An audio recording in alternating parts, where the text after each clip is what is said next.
नहीं दूसरी साइड रखना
technologies are playing an increasingly important role in improving productivity, supporting farmers, and strengthening food system.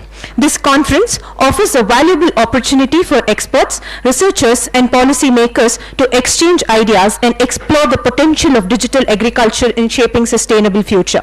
We are truly honored to be joined by an esteemed gatherings of dignitaries, policymakers, academicians, researchers, students, and delegates whose presence add immense value to this occasion. On the behalf of the university, I extend a heartfelt welcome to each one of you present here. It's my privilege to invite Dr. M.S. Ganapathy, Professor and University Head, Institute of Agribusiness Management, College of Agriculture, GKVK, University of Agriculture Sciences, Bangalore. We called all the dignitaries on the dais. I request all the dignitaries to kindly come on to the dais.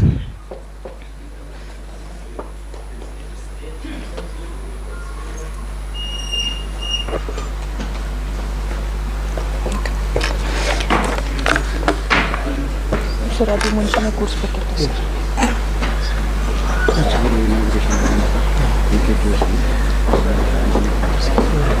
First sir first ನೀವು ಮಾತಾಡ್ತೀವಿ about conference.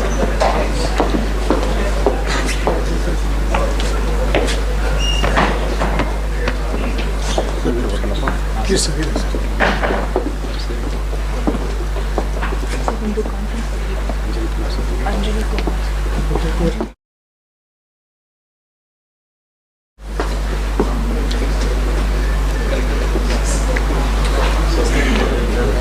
Sir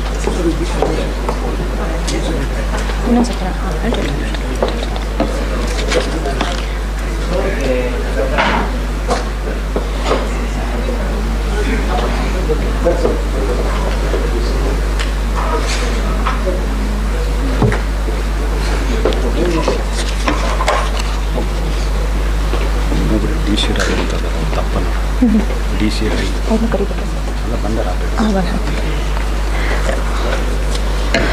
It's my privilege to invite Dr. M.S. Ganapathy, Professor and University Head, Institute of Agribusiness Management, College of Agriculture, GKVK, University of Agriculture Sciences, Bangalore, to deliver the welcome address and formally welcome the distinguished guests and delegates.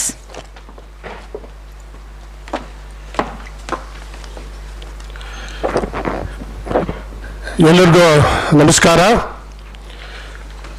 Good morning to one and all. Distinguished dignitaries, the esteemed guests, the members of the faculty, the dear delegates, the students' friends. It's an absolute honor and privilege to welcome you all to the AERA Regional Conference 2026. It is jointly organized by University of Agricultural Sciences, Bangalore, and Agricultural Economic Research Association AERA, and in collaboration with the HIFRI, New Delhi. So we are gathered here today at the historic North Block Auditorium in the beautiful US GKVK campus to discuss, to deliberate, to collaborate and pave the way forward for the future of agricultural economics, agribusiness management, and overall the sustainable agricultural practices. So we are immensely scheduled and honored by our presence of the extraordinary galaxy of dignitaries on our dais and off the dais today. So first and foremost, a warm and hearty welcome to our beloved Dr. S.V. Suresha, the Honorable Vice Chancellor of US Bangalore. Thank you, sir, for your visionary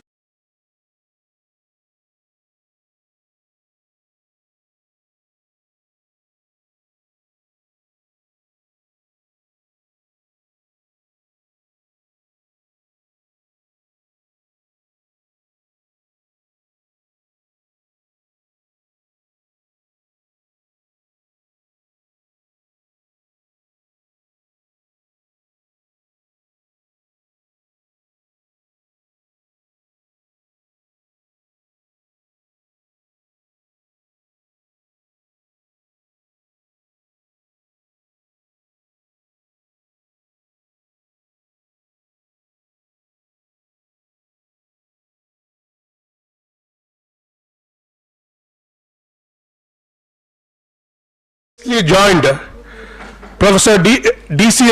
Roy, sir, Vice Chancellor, B.R. Ambedkar University, Muzaffarpur, BR. Welcome you, sir.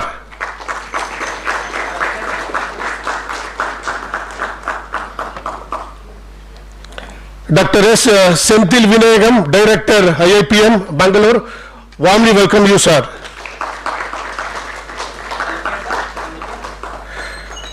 Dr. Sheikh Meera, Director, Hatari, Hyderabad. I warmly welcome you, sir. Dr. Muttunjaya, former IFRI Director and respected Professor. So welcome you, sir, for this AERA 2026 regional conference.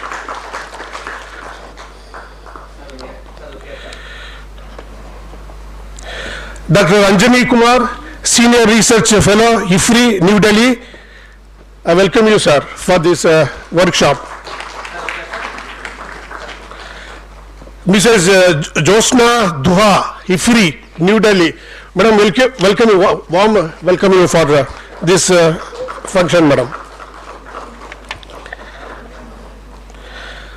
So we are also deeply honored to have Dr. M.B. Prakasa, Dean Agri, College of Agriculture, GKVK, Bangalore, presiding over today's inaugural function. Welcome you, sir. So our welcome also Dr. Siddhaya, Organizing Secretary of Regional Conference. Dr. Sir, welcome you for this function. So there are a galaxy of guests so of the dais. Sir, Dr. Nagraj, sir, Professor and the member HISEC, welcome you, sir. Dr. Prabhakar, IIM alumni, welcome you, sir. Dr. Sailendra, Hikrisat, welcome you, sir. And so we are also thank and opportunity to warmly welcome our special guest present with us in spite of their despite busy schedule. Dr. K. Madhusudan, Registrar US Bangalore, welcome you, sir. Dr. Mudijiriyappa, Director of Research, welcome you, sir. Dr. Y.N. Sivalingaya, Director of Extension, welcome you, sir. Dr. Mohan I. Nayak, Dean of Student Welfare. So warmly welcome you, sir. Dr. P. Venkataramanan, Dean PGS, welcome you, sir. Dr. K.S. Rajshekharappa, Special Officer, College of Agri Engineering. So warm welcome you, sir. Dr. Anjini Rai, sir. Anil Rai, sir, welcome you for warm welcome you for this regional conference 2026 AERA. Sir, your support forms backbone of this institution and this event. So last but certainly not least, a heartfelt welcome to all our delegates, the researcher, students, the participants coming from different regions. So your insights and participation will drive the success of this conference. So once again, I welcome all the professor, university head, the university and professor head for this conference, and once again I welcome you all the delegates. I would like to also extend my warm welcome to one and all, and media person and photographer. Thank you one and all. Thank you, sir.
ಅಲ್ಲ ತೆಗಿತಾರೆ ಬಿಡಿ.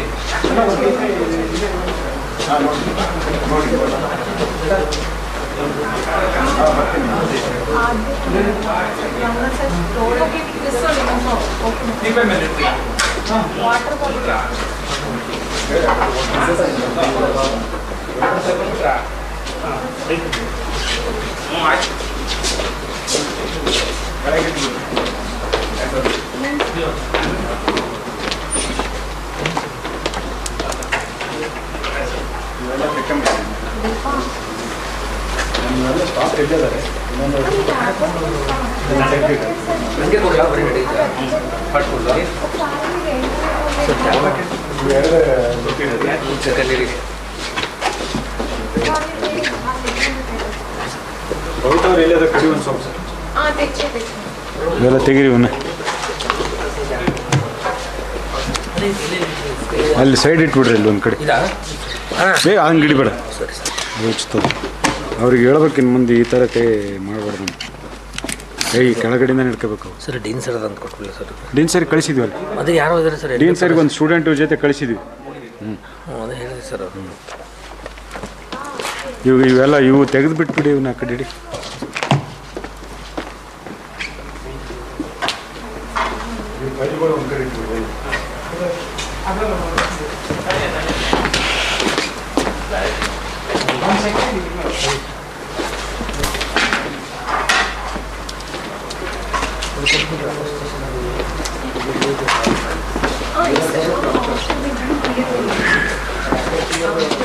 ಅದನ್ನು but ಅಂತ ಎತ್ತಿ side ಇದ್ದಾನೆ ನಿಮಗೆ ಗೊತ್ತಲ್ಲ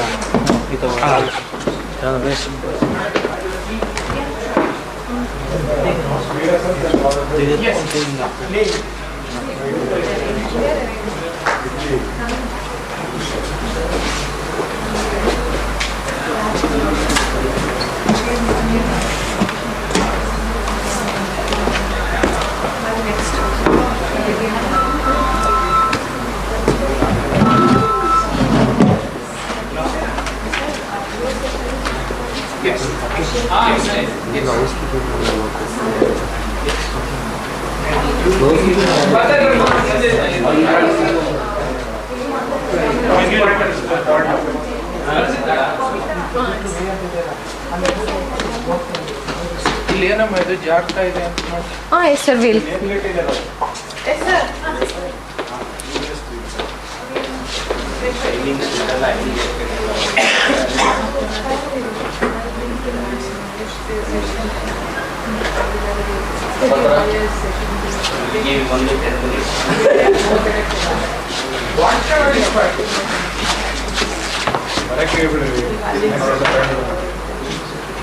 ಬನ್ನಿ ನೀವು ಒಂದು ಸ್ವಲ್ಪ ತೆಗೀರಿ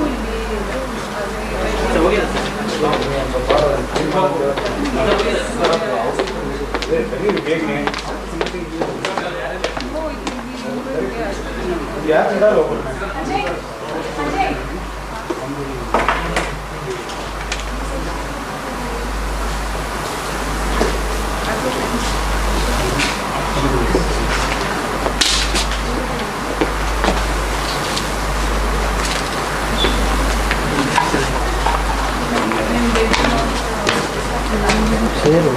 ತೆಗೆದಿಡ್ರಿ ಸೈಡ್ ಕೆಳಗಿಂದ ಕೈ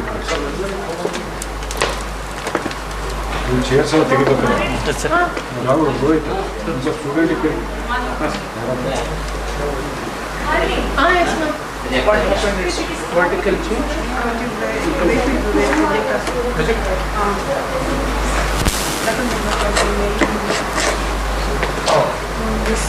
Plus one.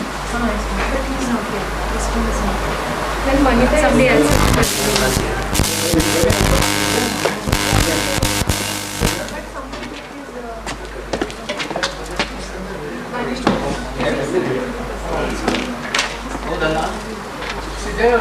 ಇಲ್ಲಿಂದ ಬರೀಕ್ ಮಾಡಿ ಅಟ್ಲೀಸ್ಟ್ ಕ್ಯಾಶ್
ಇಲ್ಲಿ ಎರಡು ಈ ಕಡೆ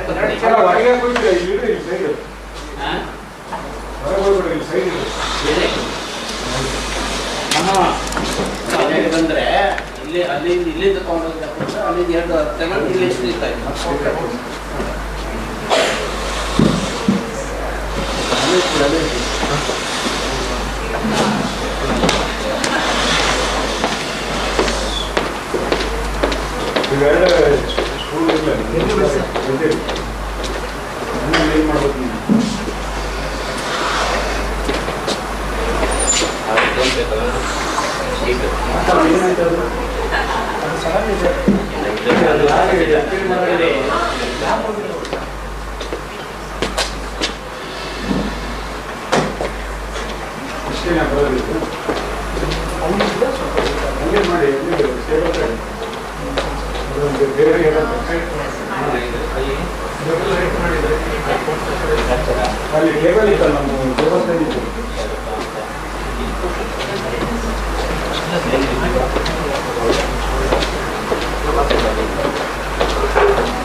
ಸರ್ ದೊಡ್ಡವು ಎಡ್ತಂದಿವಲ್ಲ ಆಪ್ಷನ್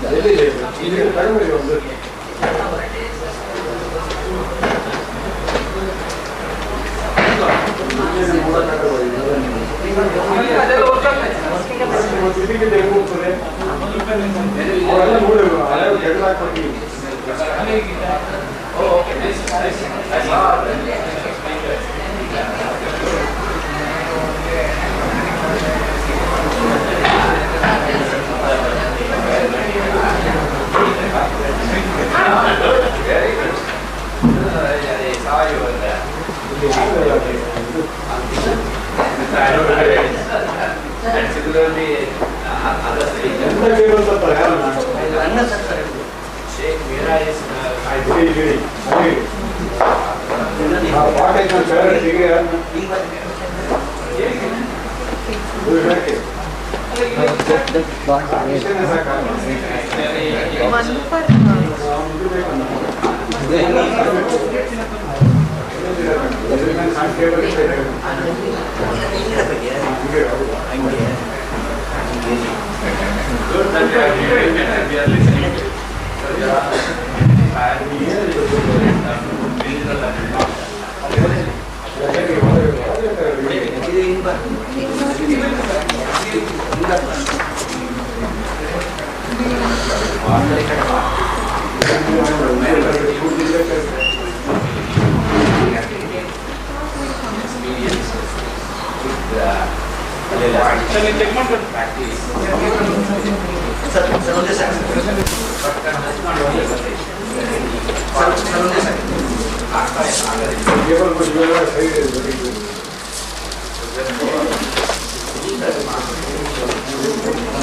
ಈ ಕಡೆ ಬನ್ನಿ ಸರ್.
ಓಡಾಡಕ್ಕಾಗಲ್ಲ ಒಂದೇ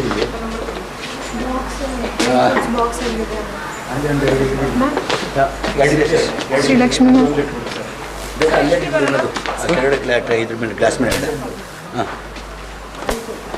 ಡ್ರೈ ಫ್ರೂಟ್ ಅಂತಿರಲಿ.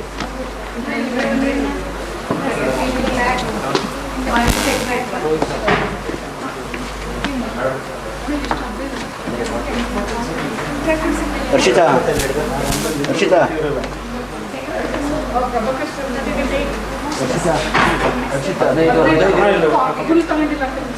ಒಂದು 8 ತಗೊಂಡದಷ್ಟೇ. ಬಾಕ್ಸ್ ಕಟ್ಟಿದ್ದೀನಿ ಬಾಕ್ಸು.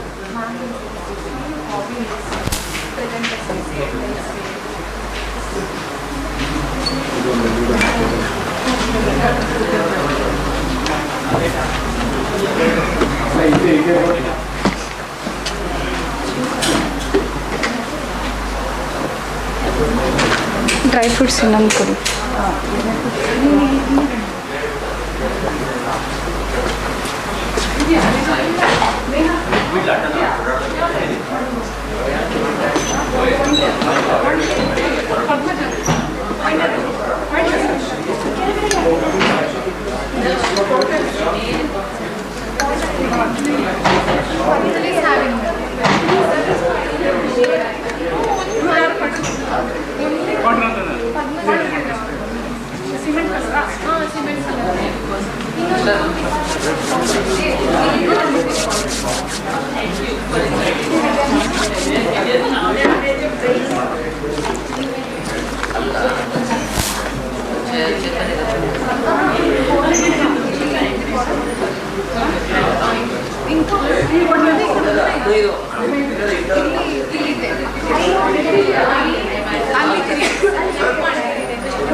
Check. Hello.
ಚೇಂಜಸ್ ಆಗಿದೆ ಅಲ್ಲ ನಿನ್ಗೆ ಗೊತ್ತು ಬಟ್ ಫಸ್ಟು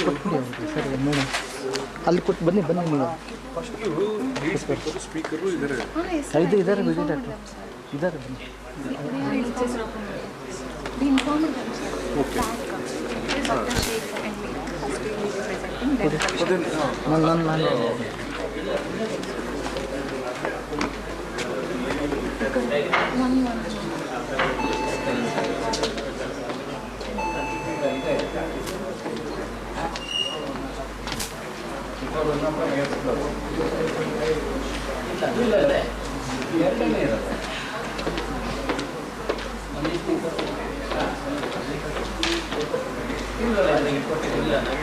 ಸೆಷನ್ನಿಗೆ ಒಂದಿಟ್ಟು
with the permission of the chair, we are going to start the technical session 1. So good morning, respected dignitaries, professors, invitees, and my seniors and dear students. So I cordially welcome you all for the first technical session of AERA Regional Conference 2026 on digital agriculture for sustainable and inclusive food system. So in jointly organized by US Bangalore, Agriculture Economics Research Association, New Delhi, and International Food Policy Research Institute.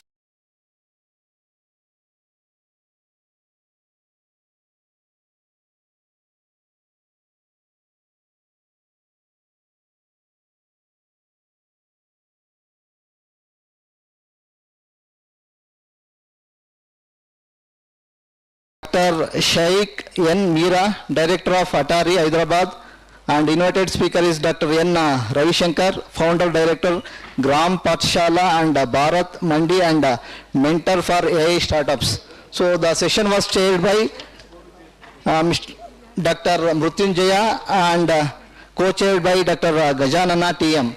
So now the session is going to begin, and also the session was Dr. Shrikant HS. Now I would like to invite the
Time I was asked to speak for 15 minutes. I'd like to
with right now is quite different to the farms and farmers whom we dealt with in last 75 years. And the digital technologies which we dealt with since 1993 are quite different to the digital technologies which we are going to embrace down the line 2 years, 3 years from now. And it is not that digital technologies were taught to this generation of scientists, and we have acquired the digital technologies and tried to integrate, envelop and blend into the structural and functional components of agricultural organizations with little or most effect. It is in that context, I'll not get into the details for obvious reasons. Sir, like we speak about mobile and cloud computing, we speak about blockchain technologies, we speak about IoTs and now Internet of Farms. We speak about big data analytics.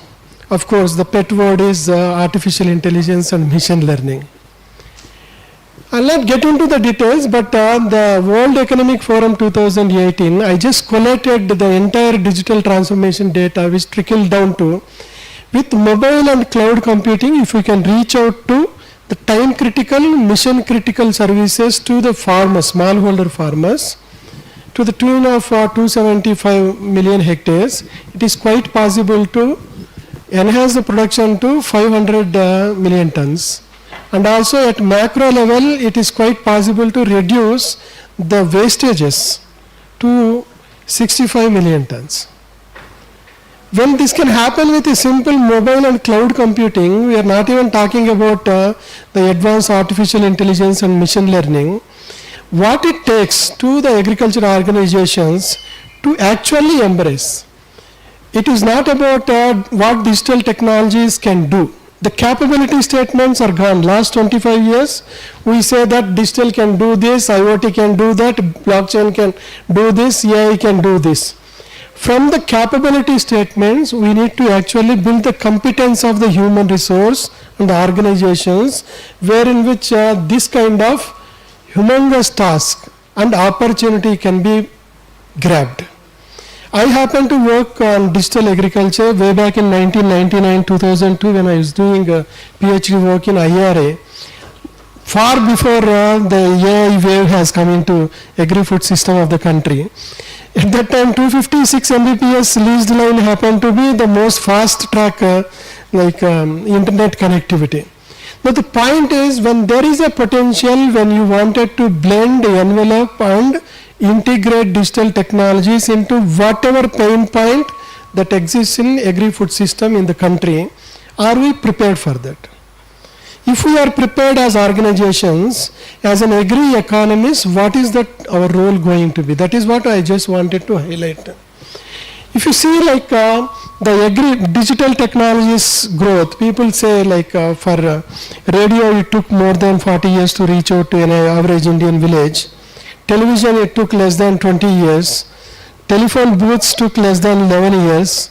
Internet took less than 4 years to reach out to an average Indian village after it got introduced. You think about 1993 when MSSRF information village projects were initiated in Pondicherry. Now we are talking about Bharat Vistar. Much water has flown under the bridge. But still, I feel that because in the craze and in the fad of internet and web technologies, we lost the game somewhere when it comes to the mobile and cloud computing, as is being completely harnessed in case of African context. We will also see what kind of like opportunities are there in the Indian context. Now let us talk about, it is not about digital agriculture, we are talking about agriculture entering into intelligence era. Easier said than done. When we say like our KVK staff, every year they advise 4.5 million farmers with multiplier effect. Where is that voice going every year? And last 10 years data, if it is available with me, like 45 crores of voice messages, it is for me to develop an intelligence AI agent or AI assistant, which is also RAG based, context aware, so that a Kannada farmer from Belagavi understands what and he connects to the server without compromising on the quality, time criticality and mission criticality. Easier said than done. Because of time paucity, I am not getting into the details, but the point is, when we say agriculture is entering into the intelligence era, are we prepared for that?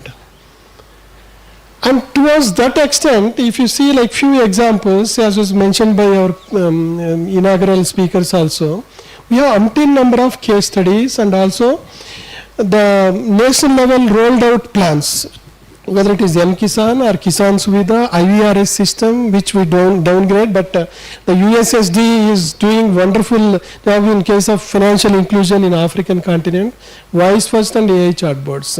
And there are evidences available. But the thing is, how do we integrate these kind of success stories into structural and functional components of organizations if it is not disrupted? If it is disrupted, what are the new forms of organizations which are emerging, as in case of Uber and Ola? That is something which we all need to think about. Morning there was a mention about climate. This is the best use case when it comes to climate intelligence or digital intelligence, that is the third I which you have mentioned about. And it is quite possible with the data available with us. But the quality entry level data is something which is substantially lacking. As economists, what is our role going to be? I will take you there. But the point is, we have initiatives, we have impacts, we have like, as they say, like pilots don't fail, pilots don't scale. But it is us as economists who can actually build the business models around that. Most important thing where India can actually boast of quite a greater success is digital public infrastructure. And morning there was a mention that 8.5 crore farmers digital identity has been registered in the agri stack. Now on 20th PM Kisan we are going to release through this digital public infrastructure. Imagine n number of applications and organizations building the applications and several layers on this agri stack and plug and play happening, and whether it is National E-Governance Program A Agriculture 1.0 way back in 2008, A 2.0 to like 2014 and 15, then like Digital India program has come into play. The point is how well we can integrate all these unique identities, not only of farmers, of farms, GPS coordinates, and we have isolated efforts which are available with quite a good success. And I am coming from KVK system, and we know that the KVK 731 KVKs are emerging as agriculture intelligence hub, particularly in Bharat Vistar, where in which context aware advisories with AI agent is a reality right now. And this is the magnitude with which the KVKs across the country are working. I will not get into the details.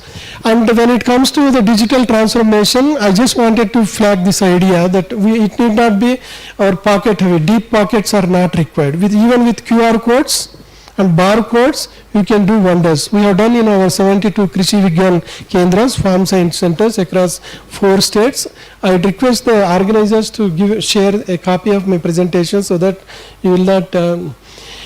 Perhaps the one point which we were discussing in the morning chair, like it is not about the technology and tools which is very, very important. It is the capability of the human resource. Unless there is a whole lot of human resource capability which translates whatever like human intelligence and artificial intelligence, they blend together, we cannot make much dent. Morning when smart, sir, when you asked me to mention about the smart village concept, now Government of India has initiated what is known as phygital village concept, where 3 villages are getting phygital mode. One from Uttar Pradesh, one from Andhra Pradesh, one from Madhya Pradesh, wherein which human intelligence is getting blended with the artificial intelligence in every sphere of agri-food system, which may be like more details I would like to. That phygital means it brings back to who are those human resources who are going to actually harness the power of digital technologies.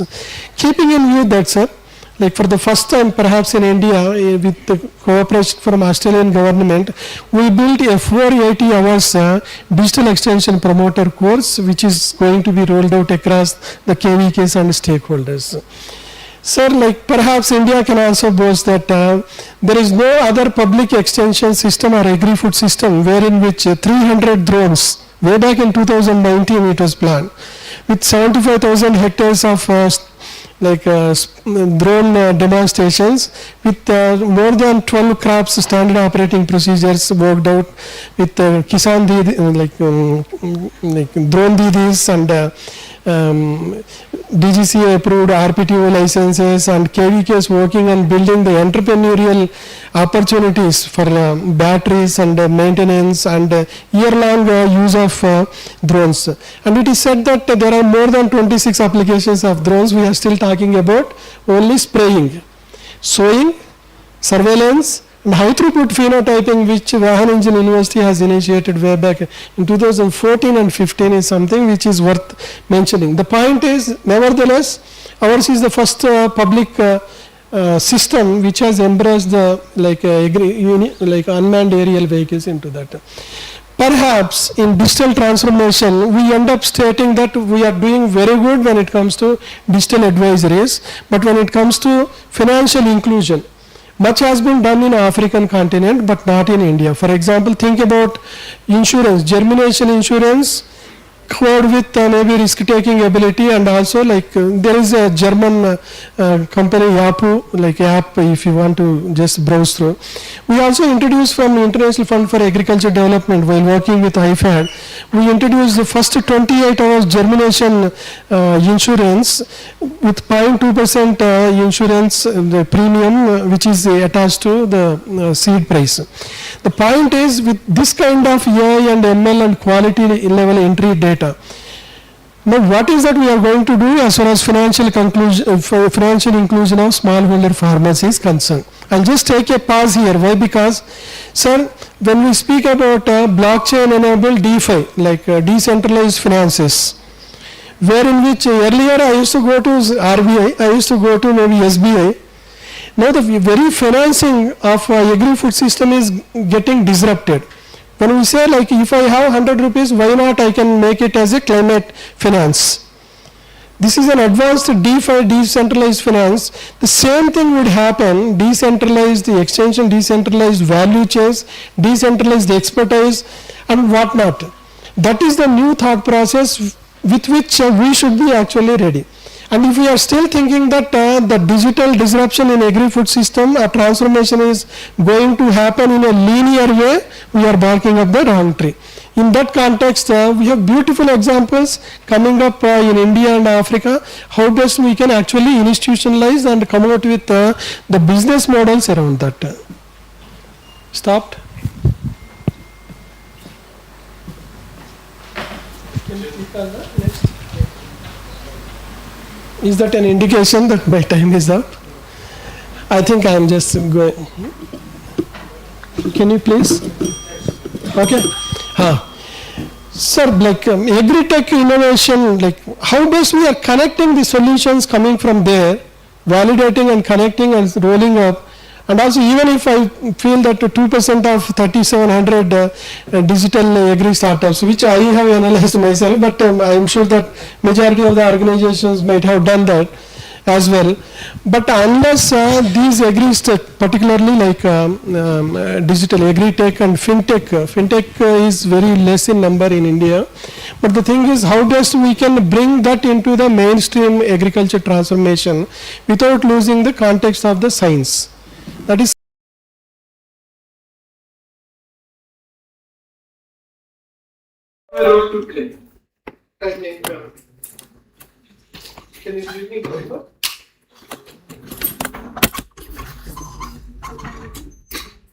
so like it is to list out the digital transformation efforts and institutionalized efforts and so many organizations, both public sector, private sector, and also PPP mode and all those things they have been working.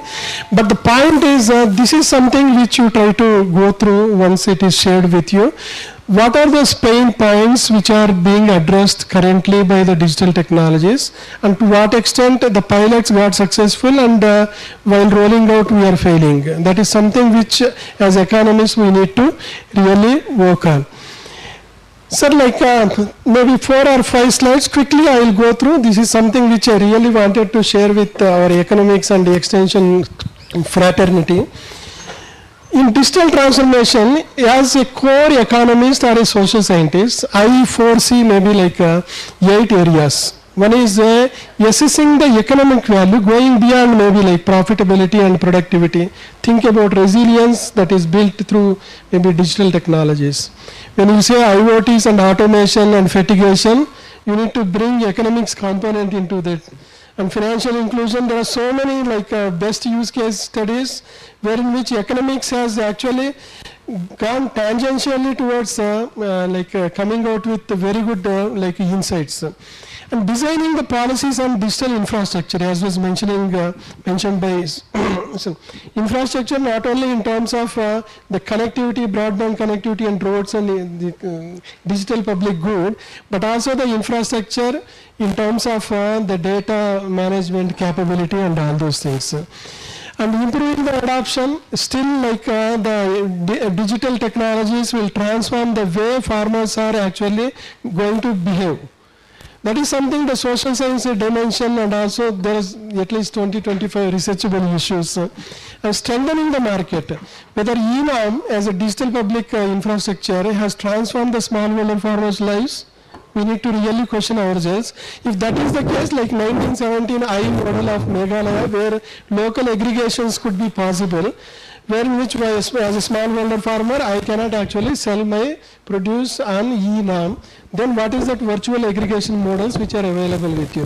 We can give so many number of examples on that. And supporting climate smart decisions, we have an economist perspective, ensuring the inclusion and I am sure that economics perspective, develop sustainable business models. Prescription models in digital transformation will never be successful in Indian cost. There is a cost involved in every digital intervention. Then what is that welfare component which we can bring into the digital strategies in India?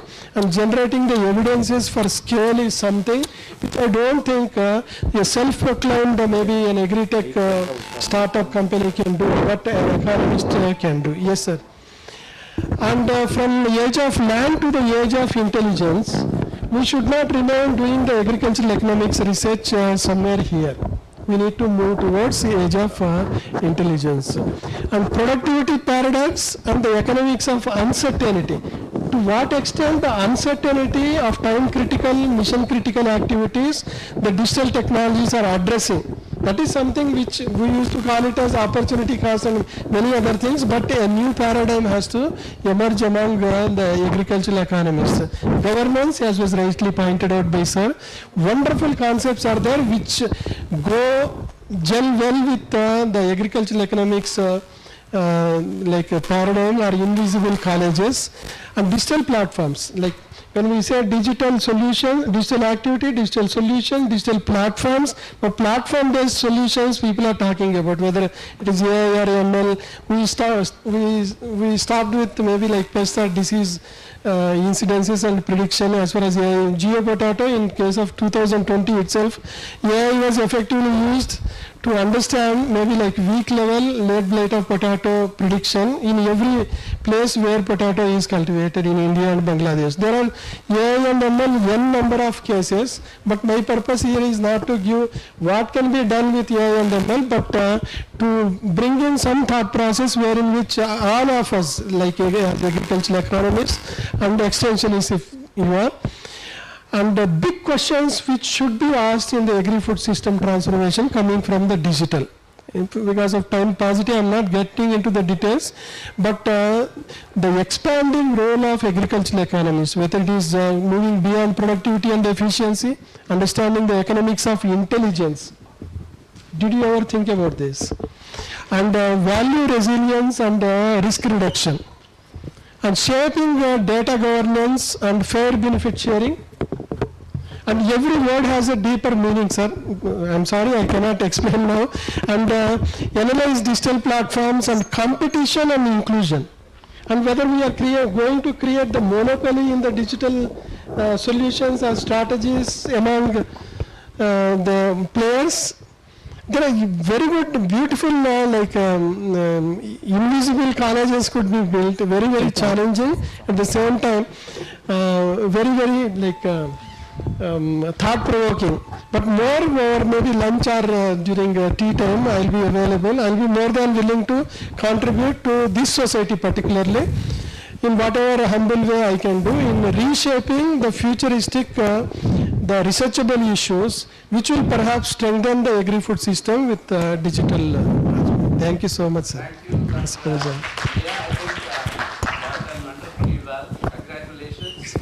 I think you provided a kind of an overview of promises, practices, and some points for consideration of economists to pursue so that consolidation, extension, and new gains can be added to the agricultural sector through digital technologies. I think that's what I can gather, though I'm still a very beginning student of data analytics. Okay, but anyhow, you have done very well, and people who are interested to know more about it, because you yourself were telling about that you could not go into details because of paucity of time. But definitely your presentation, I request the organizers to share with the participants so that they will read it, in more detail, and if they have some, clarifications to be sought, then they will approach you for further clarification so that their understanding becomes full and they can pursue it in case if they want to pursue it further. So I think this is what I have, this is my take on your, but if there are one or two questions, I think we will allow, if they are pressing one, and then if you want to get them clarified by Sheikh Meera, please put very straightforward questions which are bothering you, and then you can get preliminary reactions from Dr. Meera. One or two quickly, because time is running out. What is the cost reduction in this? Any substantial cost reduction? Cost of cultivation, cost of production, sir. Yes. I can give you example of drones also, like 12 to 15% labor saving, and also more than labor saving and cost reduction, the time criticality, which smallholder farmer cannot afford to miss out. We have very good documents, sir, coming from all these 297 KVKs and ICR institutes of Krishi drone, Agri drone project. We'd like to share that too. Wonderful, sir, actually. Time criticality and also emerging rural employability is something like in Telangana. All it requires is 5,000 drones for field crops.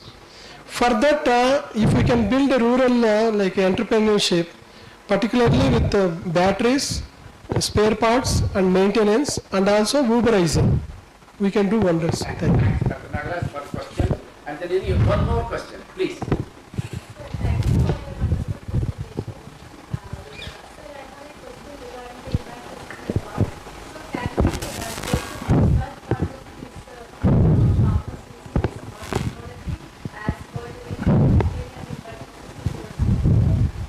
There are so many cases, sir, where empirically the quantitative and qualitative. We need not take the feedback as such also, We have wonderful case studies in which quantitative economics have been deployed for understanding the contributions.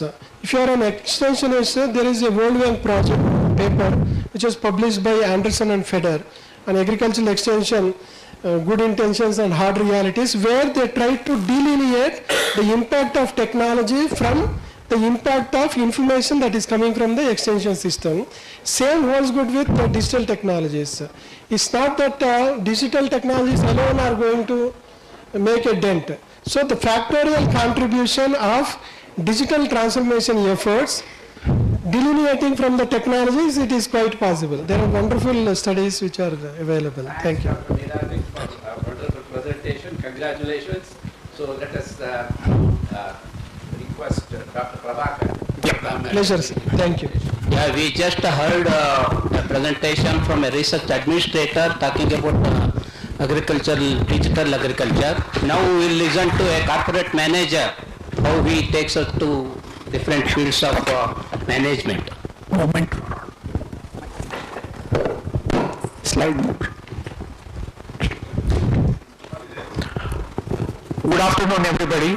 You can see I'm all fully fitted with the gears and fully digitized. Please loosen up. There's nothing to be so hard about, I think. Thank you so much. Can you please put on my slides? With the chair's permission, I would like to do a little corporate way, because I'm from the corporates, I'm not from academia. I hope you will allow me for that.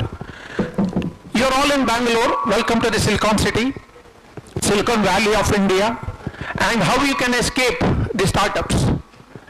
So what I'm going to talk today for the next 15 minutes or so is how the startups are an integral part of this digitization in agriculture, borrowing from a lot of my work as a mentor. I work with the CCAMP, DBT, IMB, Karnataka State Accelerator Program and so on. So drawing some experiences and examples from that, I'll be sharing this with you. Any guesses how many startups in agriculture are there in India? Please participate. Let's keep it conversational. Fantastic. Any other guess? It's at least about 15 to 23,000 like ma'am said. There's no hard and fast data, but this is actually what is revolutionizing the Indian agriculture to a great extent according to me. All that we have been talking about, they have been doing for at least about 7 to 10 years, which I am personally familiar with. I'll share quite a few examples though. The hat I'm going to wear today is from two perspectives. One is that of a practicing manager. So I'll be talking largely from this efficiency prism to you. That is output divided by input. The agriculture economics, Dr. Ramana and others taught us how this is there. The simple for agriculture, we talk only about productivity. But as a manager, I see the same thing in a different way. Can I do things better? Can I do them faster? Can I do them cheaper? Can I do them more safer? So on and so forth. So that is what is my efficiency game plan all about. On the other side, I've been a startup mentor practicing one, would have seen at least about 300 plus across segments like healthcare, environment, agri e-commerce, so on and so forth. Also have been advising some of the Indian promoters who are very much involved in all that we have been seeing in the theory here, actually practicing. For example, in sugar cane, with all the best practices, how we can take up the national average of yield from 30 tons an acre to 100 tons per acre. And it has been demonstrated. So, sorry.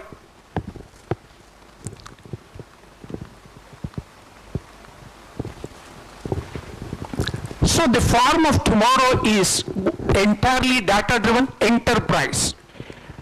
All that we have been given as the poor farmers, coming from the poor families, that it's a small holding, so many other restrictions, but the moment you start seeing this as an enterprise, the whole game changes. The This is again picked from the hard reality. What are the tough things in front of us, drawn from Karnataka, just about a year ago published for the agricultural grand challenge which we post every year for the people to come up with as to what are the top 10 problems in Karnataka to be tackled. This is what we gave them.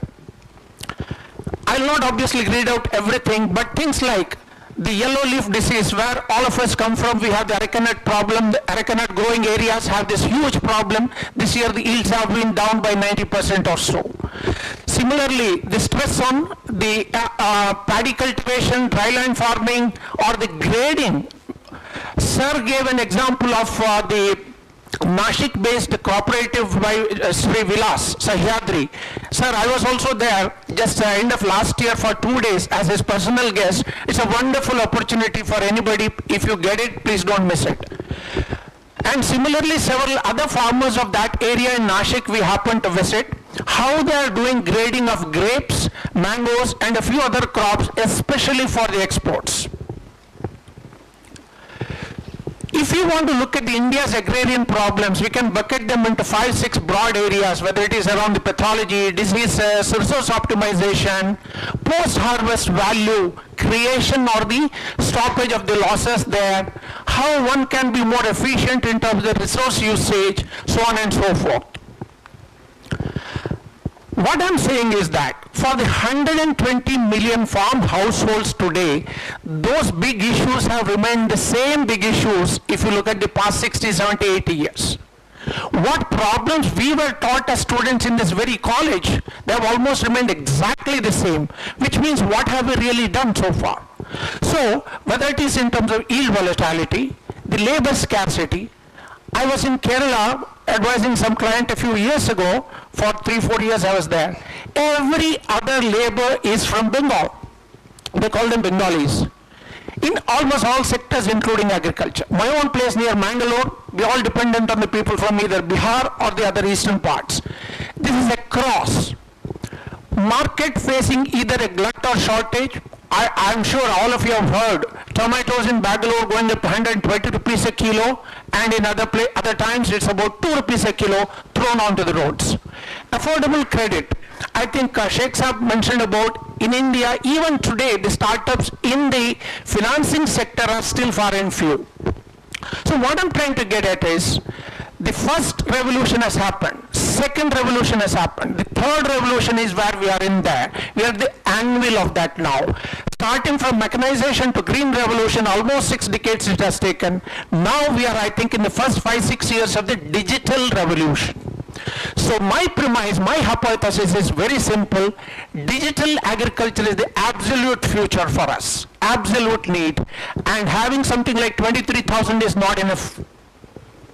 They can actually act as a bridge between what the government policies are there, where the funds are there, and how they can actually be deployed.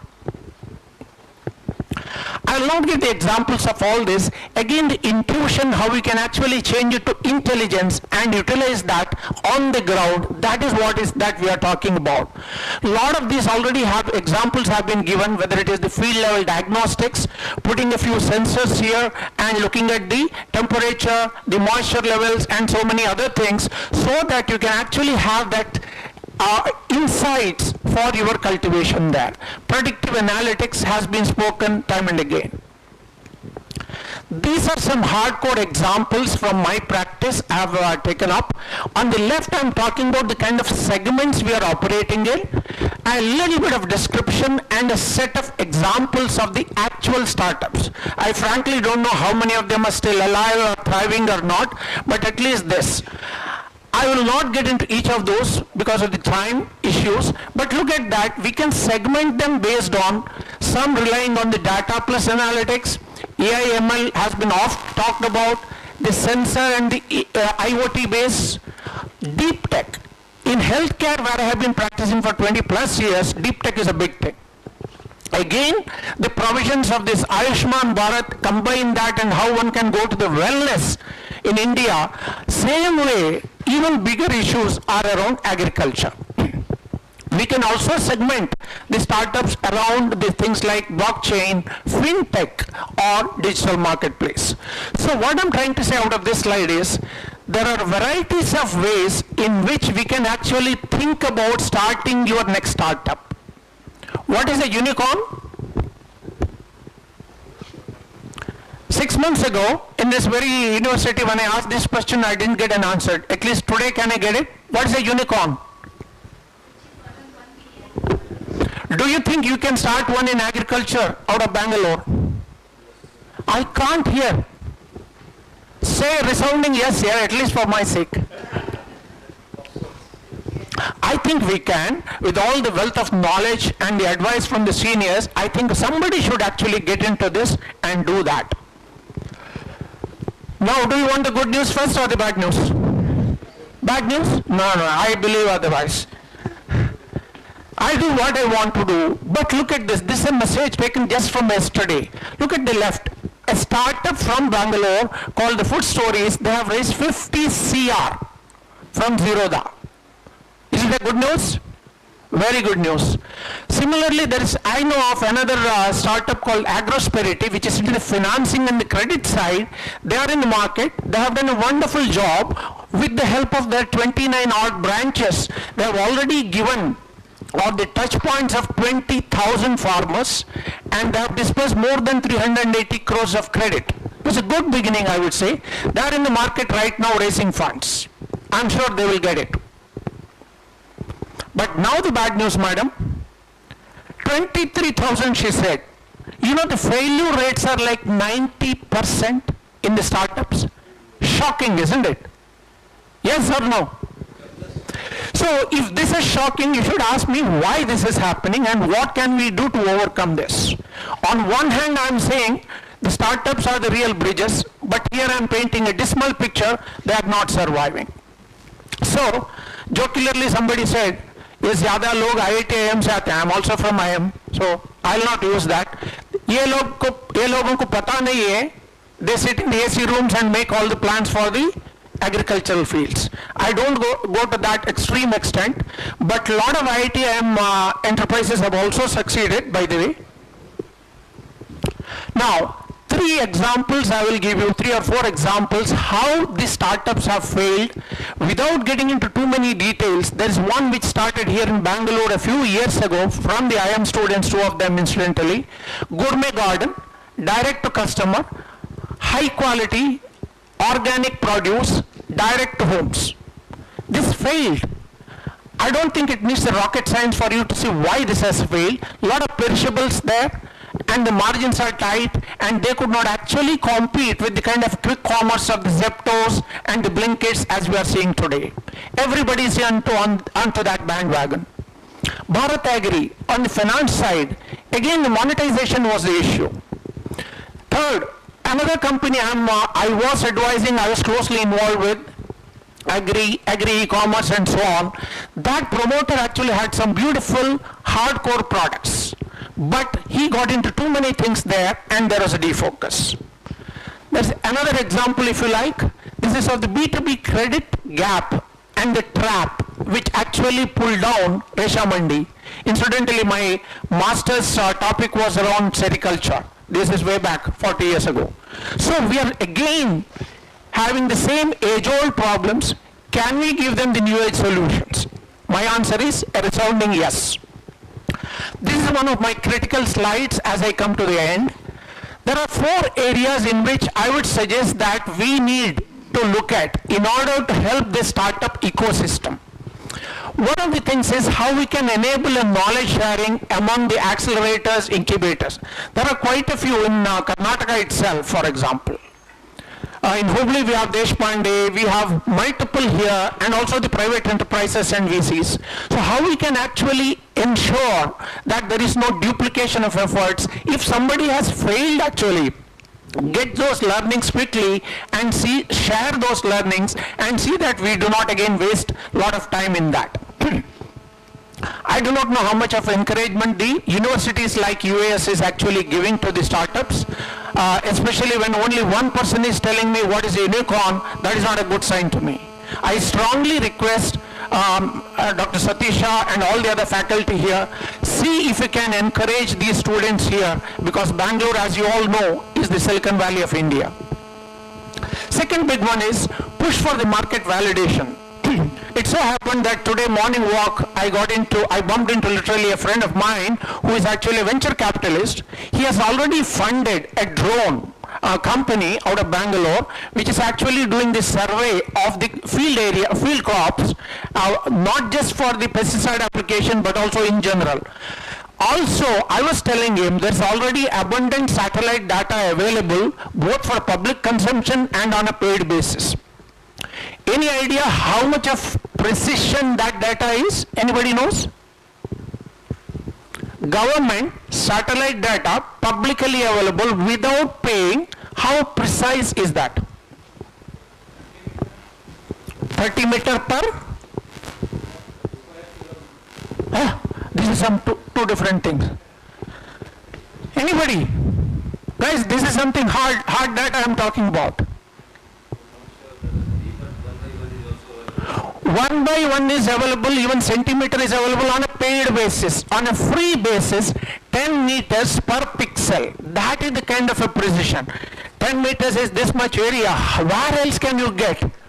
Government is doing a lot for us. Are we really tapping that? That is the question. So whatever that satellite cannot do or is not doing, this gentleman is doing with the help of drones. Every square inch of the cropping area he is able to measure and say, this is your temperature, this is the stress of water, this is the stress of this is the problem from the diseases, so on and so forth. Take a picture, send it back, analyze with the AI, come back and say, this is the disease. What you can do prophylactically or otherwise as a solution you need to come on. Those things are happening right amidst us, guys.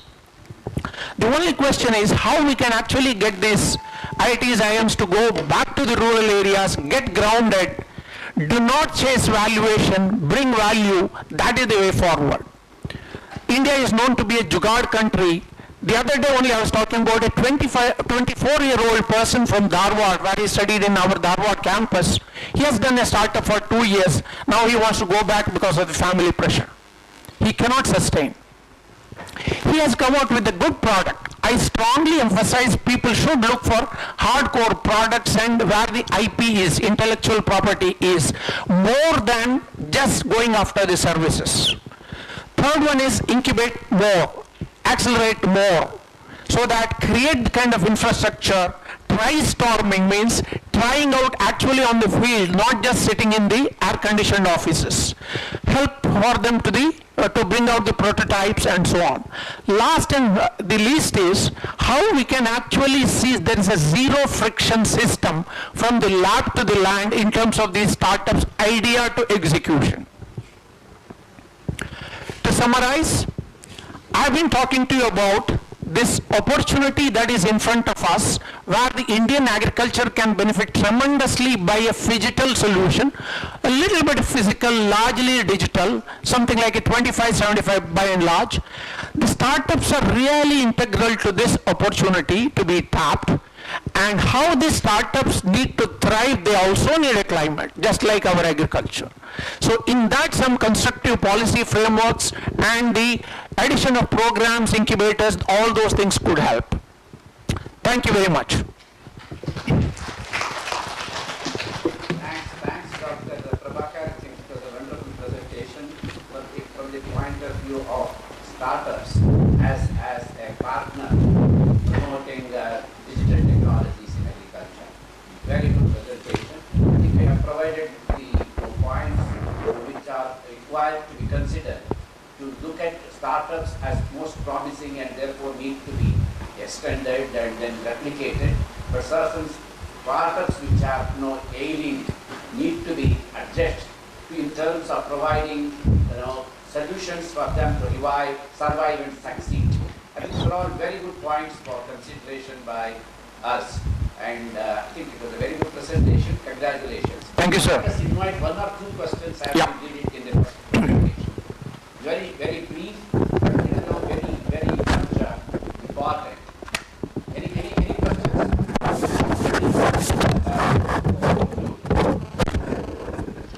Any questions?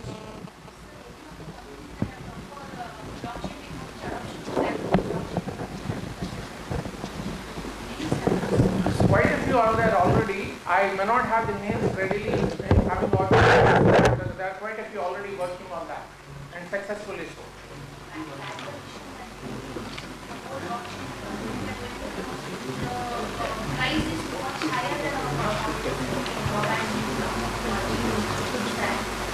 Not necessarily. Drawing from my experience in healthcare, blockchain actually reduce the supply chain costs. That is the whole idea, and also the efficiency of bringing it to the last mile.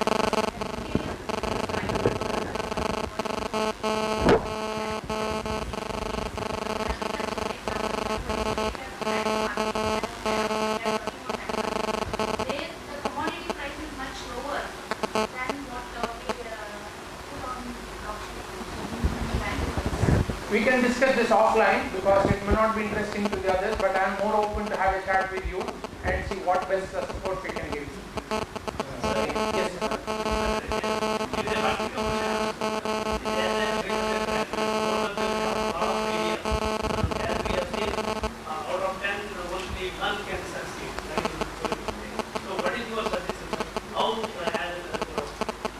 Yes, the last slide provided techniques framework for making a framework or things for succeeding. And that needs to be promoted. Yeah, only one tip is that do not give up. If you have an idea, please come to somebody like a C camp, which is just next door, or any other equivalent. Karnataka state has a lot of accelerator programs. Every year we have multiple, and big grants also we give. So please approach us. We are always available to give you the help. Do not hold back your ideas. Thank you very much. Thank you. Thank you very much for your Thanks. Dr. Gajanana to conclude, very briefly about both the presentations and the whole session. Yeah, please. Thank you, Chairman. It's a very good opportunity to see my own mentors, Dr. Joshi, Dr. Mission, and others here. After a long time, I am meeting them. It's very glad to meet you all, sir. Thank you very much.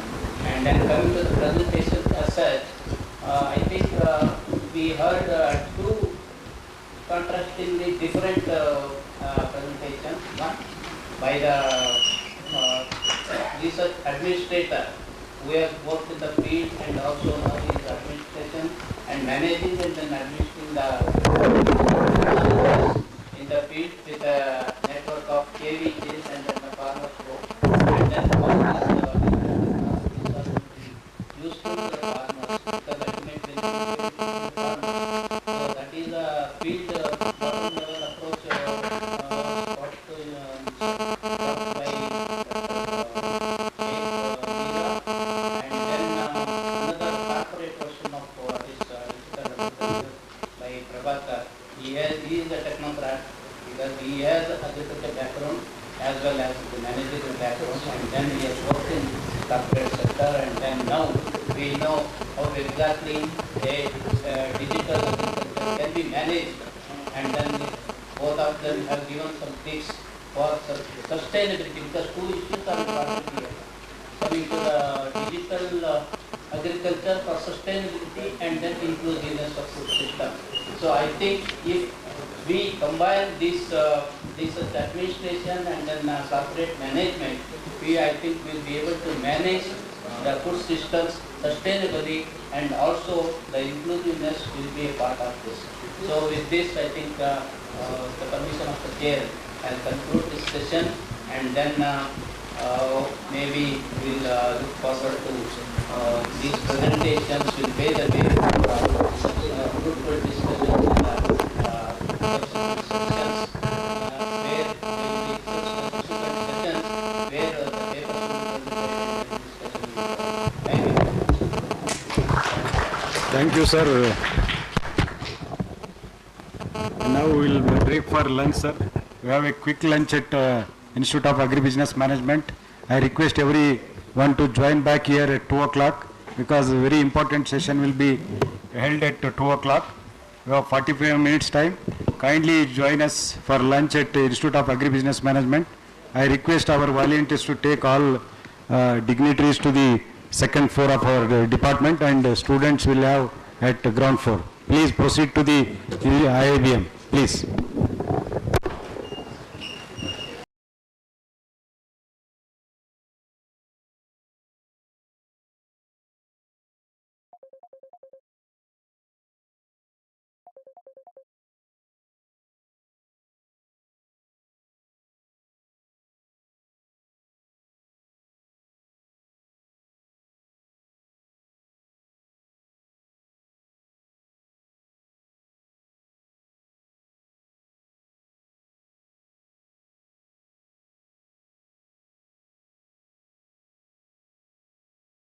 President Trump.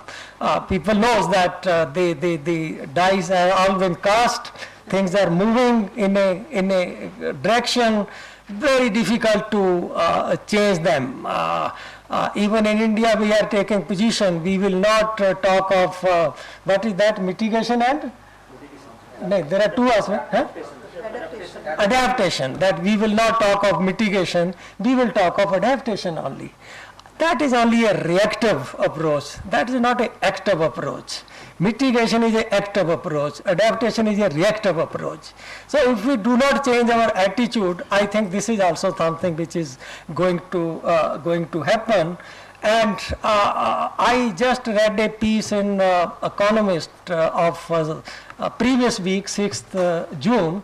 Those of you who are into these kind of things should read it, page 68. It talks about precision agriculture.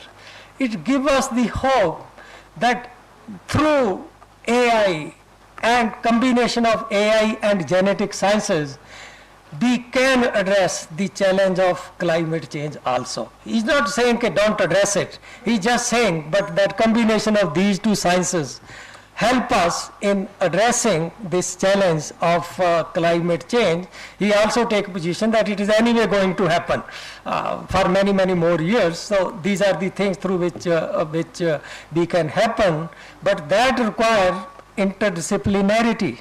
Are we having interdisciplinarity in our country? Here agronomist doesn't talk to plant breeder doesn't talk to agriculture engineer. Everybody feel his science is great, social scientists are worst. So if that is the kind of thing in our country, can we take advantage of digital technology and AI? So I think these kind of questions we must debate, we must reflect on because they really matter to take advantage of digital technology or AI kind of thing. Inclusion also very, very important because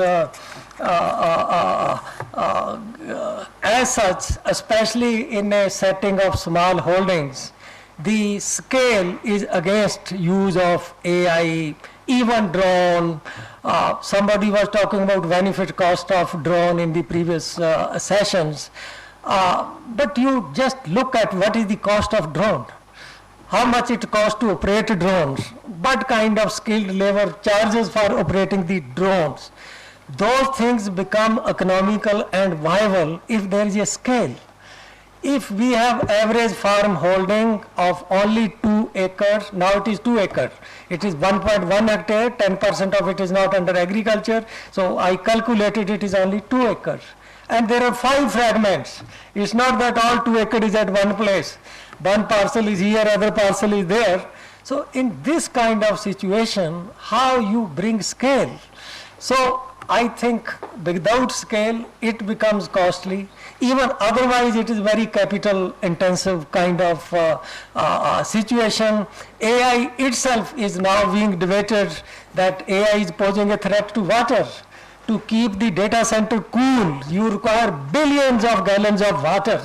So how we bring scale to bring efficiency when we have smallholders, that will take us to another set of issue, consolidation of smallholder and other kind of things.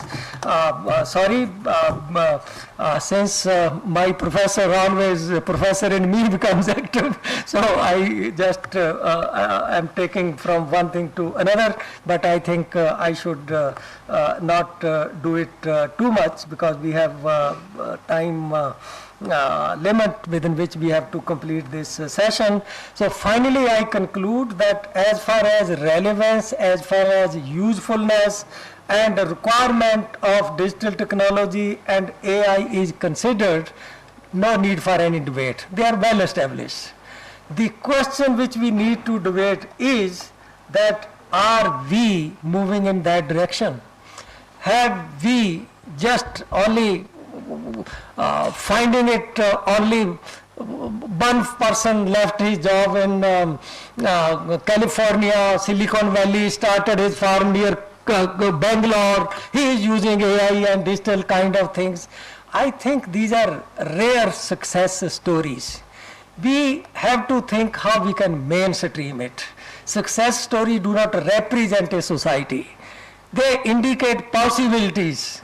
But to have those possibilities at scale, there are many other things. How we can do those things, as I said, that usefulness and need, requirement of AI, digital technology is very well established. They are required. If we don't embrace them, we are doomed.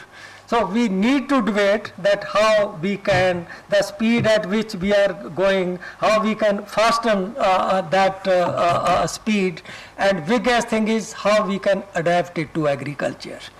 Already we are witnessing that north-south divide is happening. In Western world, it is now routine kind of thing to use AI and digital technology. But in India, I would say it is a rare success story. So that divide between very skilled capitalist farmer who can use and ordinary farmer, how we can see that this divide is not created. Along with the potential of these technology, we have to, I think, address this kind of issues also. And lastly, I feel that if we really want to make a difference, we should include these kind of technologies in curriculum of agriculture universities. Otherwise, who will use AI and digitals? Is there any agriculture development officer who knows how to use these kind of things? Very, very difficult. You see, we have to depend in a small farmer setting on public infrastructure for this kind of things. The difference between AI, digital and other extension is that from mass extension you move to customized extension. That's how it becomes very, very specific and precise. If we have to do it, we need to skill our extension personnel. We need to skill even our farmer, how he use smartphone and other things to these kind of things. So we have, I would say, very gigantic task before us, but we cannot just go back and sit and say we will not bother about it, because not moving in this direction will be more detrimental than what are the challenges associated with this. So these are the initial thoughts which came to my mind. Dr. Joshi and myself, we have some understanding about division of labor between us. I speaking in the beginning, and he, I think, wisely took the decision to speak at the end, because he is afraid that I may not stop, but if it is in between, then I have to stop. And we will be posing the question to panelists one by one. So I just now hand over to Dr. Joshi to take it forward. Thank you.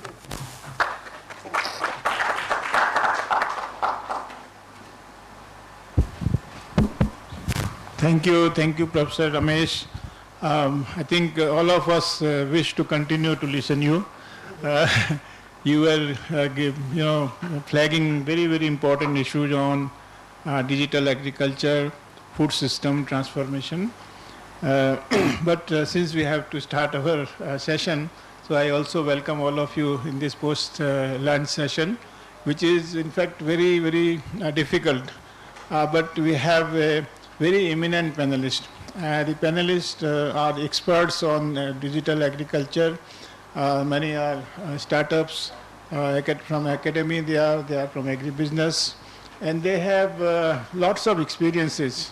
They have evidences on success, and they know what challenges they face while starting any of these startups. So this agri-food system transformation, especially the sustainable agri-food system transformation, I used to define sustainable agri-food system transformation.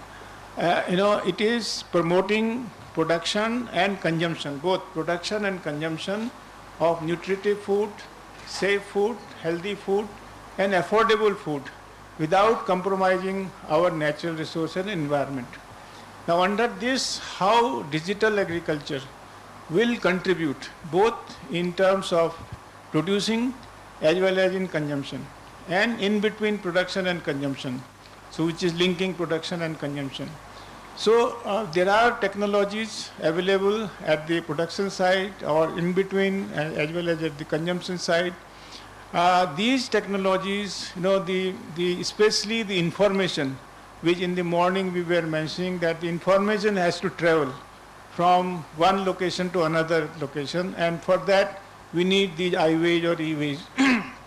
And the role of digital technology is to transform this information from one location to other location in a best possible way, and generating best of the information for the benefit of the farming.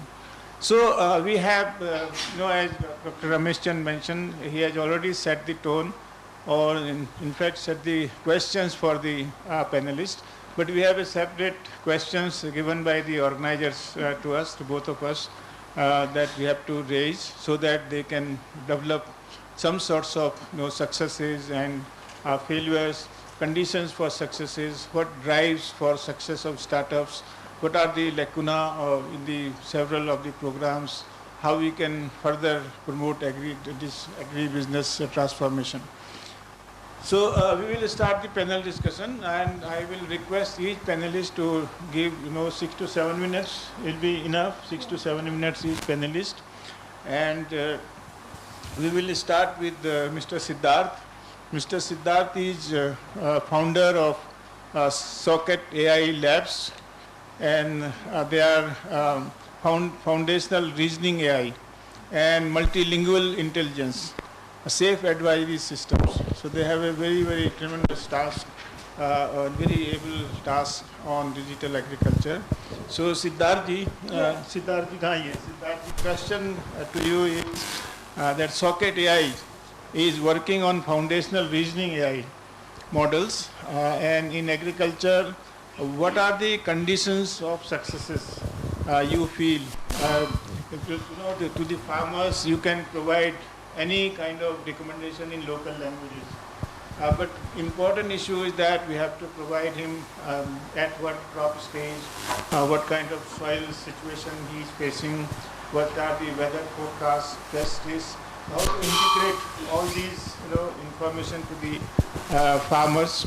And in this condition, how your firm, Socket AI, you are developing different kinds of AI models, and you do differently than the traditional ways of transferring the technology.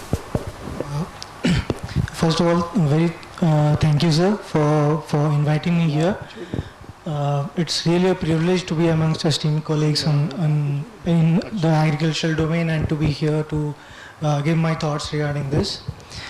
So in Socket, we are a deep tech AI research company. We believe that India is talented in many fields, and we should be also one in sitting on the frontiers, building all these technology that Western worlds are right now dominating.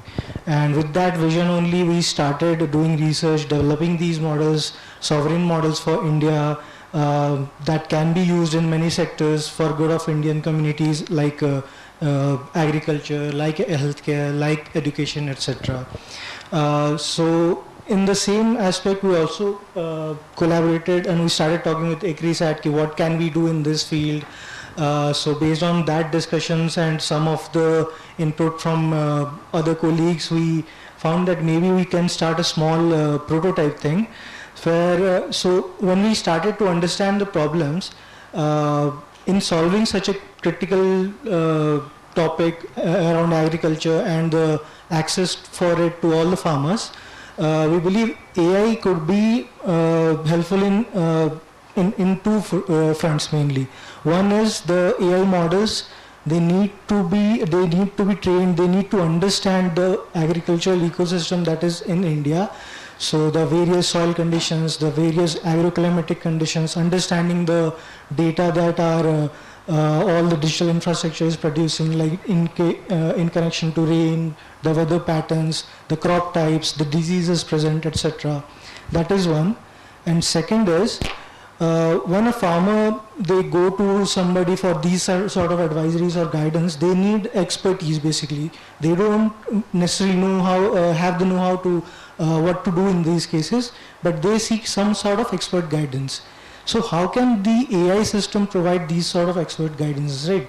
So for that, the AI systems need to be, the models need to be very, very good in reasoning capabilities, which can understand these different forms of segregated data sets. Like Dr. Shailendra mentioned, that we have excellent systems in satellite data, in sensors data, in weather data. All these data is present, but there's no integrated resource. This is where AI and reasoning AI can bridge the gap. It can relate, it can understand these different aspects, it can make sense of it, and provide something that an expert or sitting in a different part of the country can actually validate and make it accessible to the end user, that is the farmers basically. So, and that in turn can develop into something that can be have some sort of positive outcome, some actionable outcome for the farmers. Like, will this crop be good for me in a financial sense? Will it make sense for me to use these kinds of organic fertilizers, etc.? What sort of help I might need? What sort of irrigation facilities can I use? What can be provided based on my area, my block level, my panchayat level? These knowledge systems can provide that sort of thing. So I believe it's an integrated thing. So like AI can serve as the reasoning, the reasoning layer, the intelligence layer, and these data systems, the knowledge systems at block levels, at district levels, at panchayat levels, can provide the context basically for the reasoning model to have understanding from this and get a derivable outcome based on that for the end users, for the farmers. Yes. Just a supplementary. Yeah. How this AI generated recommendations, these are validated. Ground level validation of the AI generated recommendations. Yes. So you are giving some recommendations, but how do you know that they are really useful for the farmers? Yes, so for that actually there's a big gap whenever an AI reasons or gives a response. These are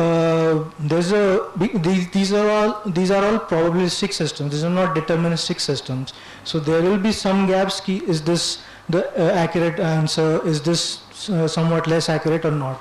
So the next step lies in the trust factor. So here I think I don't think that directly anyone can reach an AI system and do this. There's an expert or a middle person needs to be there. So instead of, like, you can say replacing all the experts, you need some sort of co-pilot system, right? Where the experts or someone can validate this system and derive some action based on the actionable input that the output that the model has given. These results can be shown to someone. So I think this is kind of a co-pilot for the experts, which can deliver the outcomes to the users, farmers, basically. We have second panelist, Dr. Kishore Kumar. Oh, you are there. Okay. Dr. Kishore Kumar is Associate Scientist, Digital Innovation, ICRISAT. There is Dr. Kishore Kumar. Oh, you are there. Huh? No, I'll just ask you a question. Dr. Kishore Kumar, one of the major constraints in application of AI in agriculture is said to be availability of data at unit level, availability of data at farm level. I understand that ICRISAT has a very rich data set from BLS studies. Yes. You started in early 70s. Then in between there was some break, then you have BLDS, Dr. Anjani Kumar was involved with that. So I just feel that if we remove the year in between when that data is not available, still you have a time series and that panel data for nearly 40 years. So that data constraint is not there. So I feel that ICRISAT should be much better positioned to use that data set and apply AI models. And secondly, if we look at the situation risk, most of the crops ICRISAT deal with, they are the rain-fed crops, millets, groundnut, pigeon pea, etc. Mainly rain-fed crop, more risk where decision making is really very, very difficult. So would you share with us your experience that are you making use of this kind of data sets to prepare advisory or offer some optimal solution or go for predictive analysis or whatever? Just share with us your experience of making use of data to enhance use of AI tool at farm level. Yes. So yeah, good afternoon everyone, and thanks for inviting me here. So ICRISAT has a lot, like 30-40 years of data, block, village level and district level data that has. But coming to this advisory part, so year to year, decade to decade, the farming practices has changed, crop varieties has changed. So ICRISAT has used this data for risk profiling of block level risk profiling for Maharashtra as a use case. I want to share this. So there are like different seasons coming in, like let's say this season 2026 is a El Nino. It was anticipated and predicted, so that we have utilized that Maharashtra data, district level data, and also complementarily we have collected block level data. So we have shared few templates, because when we are for the AI part, when we are training or creating a database for AI, we have to standardize the data across all the blocks. We have to harmonize the data and use same entities for all the parameters or data sets we are using. So we have captured the data and complemented with extra additional data. Then we did that risk profiling. So for this we developed few machine learning models and algorithms, and also we have trained how this last 30-40 years the cropping patterns has changed, and also the seasons has changed, and also the climate risks are there in El Nino years or La Nino years, so that these data sets have helped us to identify which blocks are more risk zone blocks. So that like that we have prepared this anticipatory action plans for this El Nino year for Maharashtra. So we can use data, available data, but we have to standardize that and we have to parameterize the data for machine, like we have to make it machine readable first thing. Yes. But are you just doing this for those use cases, or you also try to replicate that, scale up using the Maharashtra experience of those villages in the other villages? Yes. Did you try that kind of thing? We want to scale it up, sir. We tried for Odisha now. After completion of this Maharashtra, we did for Odisha for 3 districts, and we have shared this contingency plan. So we have generated contingency plans using this type of data sets only. So let's say ICR has district level contingency plans. So they used to prepare like manually everything, but using this data and using some analytical workflows inside our AI platform, so that for every district it has generated the contingency plan and it has given the proper insights of that particular district. Yes. Okay, good. Just maybe Dr. Shailendra Kumar can respond to this.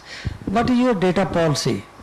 Because AI need data. Couple of people, Badwani and others, they used to visit us when I was in Niti Aayog, and they used to talk about it, make cost of cultivation data available to us, or any other kind of unit level data. You have any data sharing policy that you are willing to share it with other important players in AI for larger public good? Especially for the district level VLS data and the district level data. So our data is a publicly open available data for anyone can use in India, even outsides. So because it's a public good available, but all other research data has to be repository in the institute itself, which whole institute can use, but which is normally not available research data. But after 1 year, all the scientists have to put into repository where the whole scientist ICRISAT has access. But this public data in terms of district data and the household level data VLS is accessible to everyone. But this climate thing which Kishore is talking, we are not working only in those VLS districts. So here in Maharashtra, all 353 blocks we are working. So those data we are trying to kind of making it more AI. Additionally, we are capturing the data. Yeah. Okay. Before I pass on to Dr. Joshi for asking a question to the third panelist, I want to welcome Dr. Ravi Shankar Anand. I am very happy that he has come. Ravi, during lunchtime I was mentioning to Dr. Mrityunjaya about the kind of work which you are doing in digital technology and AI. And I thought at the end I will say something about the work he is doing, but since he is there, I want to prepare you to say something for 4 or 5 minutes after we are through all the panelists. Huh? I hope I am not asking too much. As your teacher, I have this much right also over you. Okay. Very good. Interesting discussion on ECRISAT data set. ECRISAT data set is open access. Anyone can use it. You need to get a password. You have to write to mail, and they will give a password, and then you can use the plot level data. Plot level data can be used. So we have now, since we are discussing Maharashtra, so we'll move to next panelist, Mr. Jagdish Babu. Jagdish Babu is Chief Operating Officer with ECSTEP. The ECSTEP is engaged in developing open digital public infrastructure and also the public good architect. So the question for you is that India's digital agriculture mission is creating huge digital infrastructure through farmer registries, unique farmer IDs and crop related data sets. So how come Maharashtra, Mahavistar is a success story? Mahavistar is a success story, and over first year, even in first year, they have covered millions of the farmers about this particular farmer registries and farmers IDs. So what kind of different approach you are undertaking to create a new platform than others, so that in a very short period of time you have created such a big registry? And how do you think that this digital public infrastructure will be useful for farmers to benefit in the decision-making processes? Thank you, sir. First of all, it's my pleasure and honor to be in this room. Really, I mean it, with such distinguished panelists, and again, and the audience, possibly the least qualified to be on the stage here. And also, you declared Maharashtra as a success, going by your own benchmarks when you started it. I think it's just the beginning of it. I don't think it is successful at all, in that sense of true measure of creating sustainable income for the farmers, both for and for the planet, in that sense, right? So, speakers before, both from Socket Labs as well as ECRISAT, and the speakers before that, talked about India establishing DPIs, and we have established many. The true principle of DPI is very relevant to AI. I was part of the Aadhaar team which started Aadhaar, and we all stayed together in ECSTEP Foundation, and part of some of the big digital initiatives of the country. So DPI means data on the rails, simply put, right?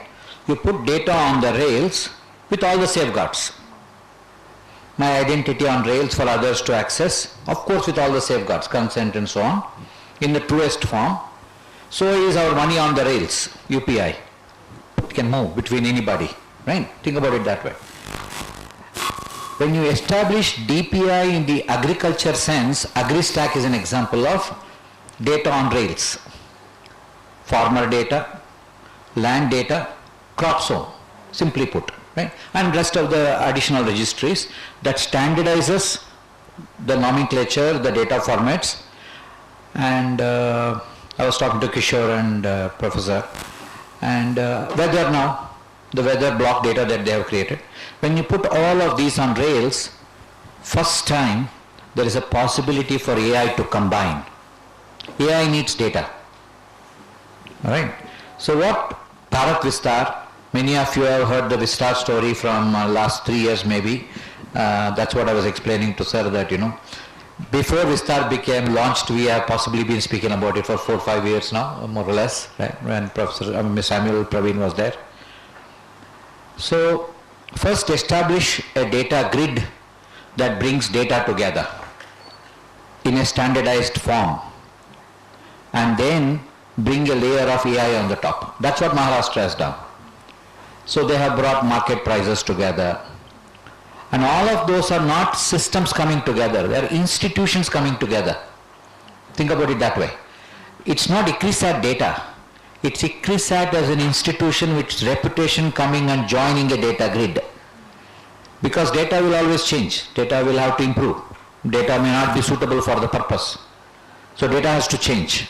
It's an institution that brings the accountability to make things useful on a continuous basis. So a digital public infrastructure is not useful on the day one. Like for example, first 3 years of Aadhaar, people are asking, what do I do with this? Right? Food and Civil Supplies Department was the only major user after the NREGA department. Right? Even UPI, not major success for first 7 years, if you think about it. Right? But first spec came out in 2014, only demonetization made it useful. So establishment of rails is paramount, and that creates a possibility for use cases to come together. It is a use case that you have to perfect. Rails stay.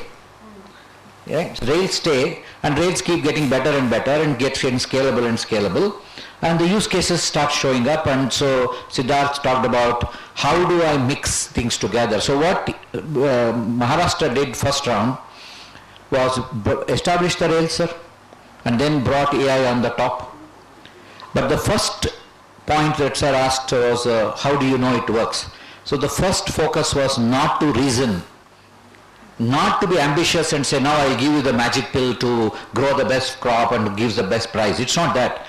The best starting point is to infer from the existing knowledge and just be the knowledge source. The amount of knowledge that is in the package of practice, amount of knowledge that is in the weather prediction systems as well as in the pricing systems, just give the agency to the farmer to know. That's the first step. Just let him know. After that comes his agency to infer from it. He has the knowledge of how to crop, what to crop, etc. if he only has the information. So that is the first step Maharashtra has achieved, sir, so far. Now, this year, they are going to the next step. They are now taking it to the personalization story, knowing your land, knowing your soil, knowing the crop zone, knowing the weather pattern that is changing this year, knowing the amount of fertilizer availability, what's the best crop to sow, first step. So because otherwise the default pattern is to keep sowing the same thing. So this month, in this month, 20 lakh calls are being made per day, automatically. Personalized advice to every farmer. I know who you are, I know where you stay, this is what we expect to see, and this is the stress that is showing up. And that next step is farmer speaks. And that information becomes part of the personalized profile of the farmer. And that you can use AI for to actually build on a profile for the farmer. So this is what Maharashtra has succeeded in doing, establishing the rails. Now similarly, Bharat Vistar has done the same thing in central government. And Bharat Vistar is like a central system. And many states are joining their own rails. And AI is for every state. I hope I answered the point. It's very good. So what is the success rate of adoption of these recommendations, AI generated recommendations? Yeah. As you said that they are the personalized AI generated recommendations. So how many farmers are adopting these recommendations? Yeah, so before I answer your question, Professor Ramesh was talking about relating to the title. Yeah. One of the topic of the title was inclusion. One of the main point, right? I think if you see the journey of Mahavistar, Bharat Vistar, Amul, Sarlaben for dairy farmers in Gujarat, and then Bihar Krishi, and now AP, and then Assam, all of them are starting up now. And this Kharif season, chances are that at least 1 dozen states will have it. From an inclusion perspective, one of the most important change that has happened is ability of the farmer who is not literate, who does not have a smartphone, to be able to engage with AI. This, I think, is the most important dimension to locate. Right? Otherwise, imagine this complex literature they are able to understand, relate to. First time we have that capability, sir. Therefore, we can now stream most personalized, concise advice to farmers. If you see Bharat Vistar, already in the last 3 months, 10 million calls have come. 10 million calls have come from people using feature phones. In fact, only 10% to 15% are from smartphones. People don't want to interact with text. They want to listen. And those conversations, just to tell you the success rate, if you listen to the conversations, it's almost like an expert talking, like an agriculture extension expert sitting next to you and continuously chatting around, and the conversation goes deeper and deeper and deeper. But I don't expect these conversations to result to immediate value, because you just have to get comfortable with the medium.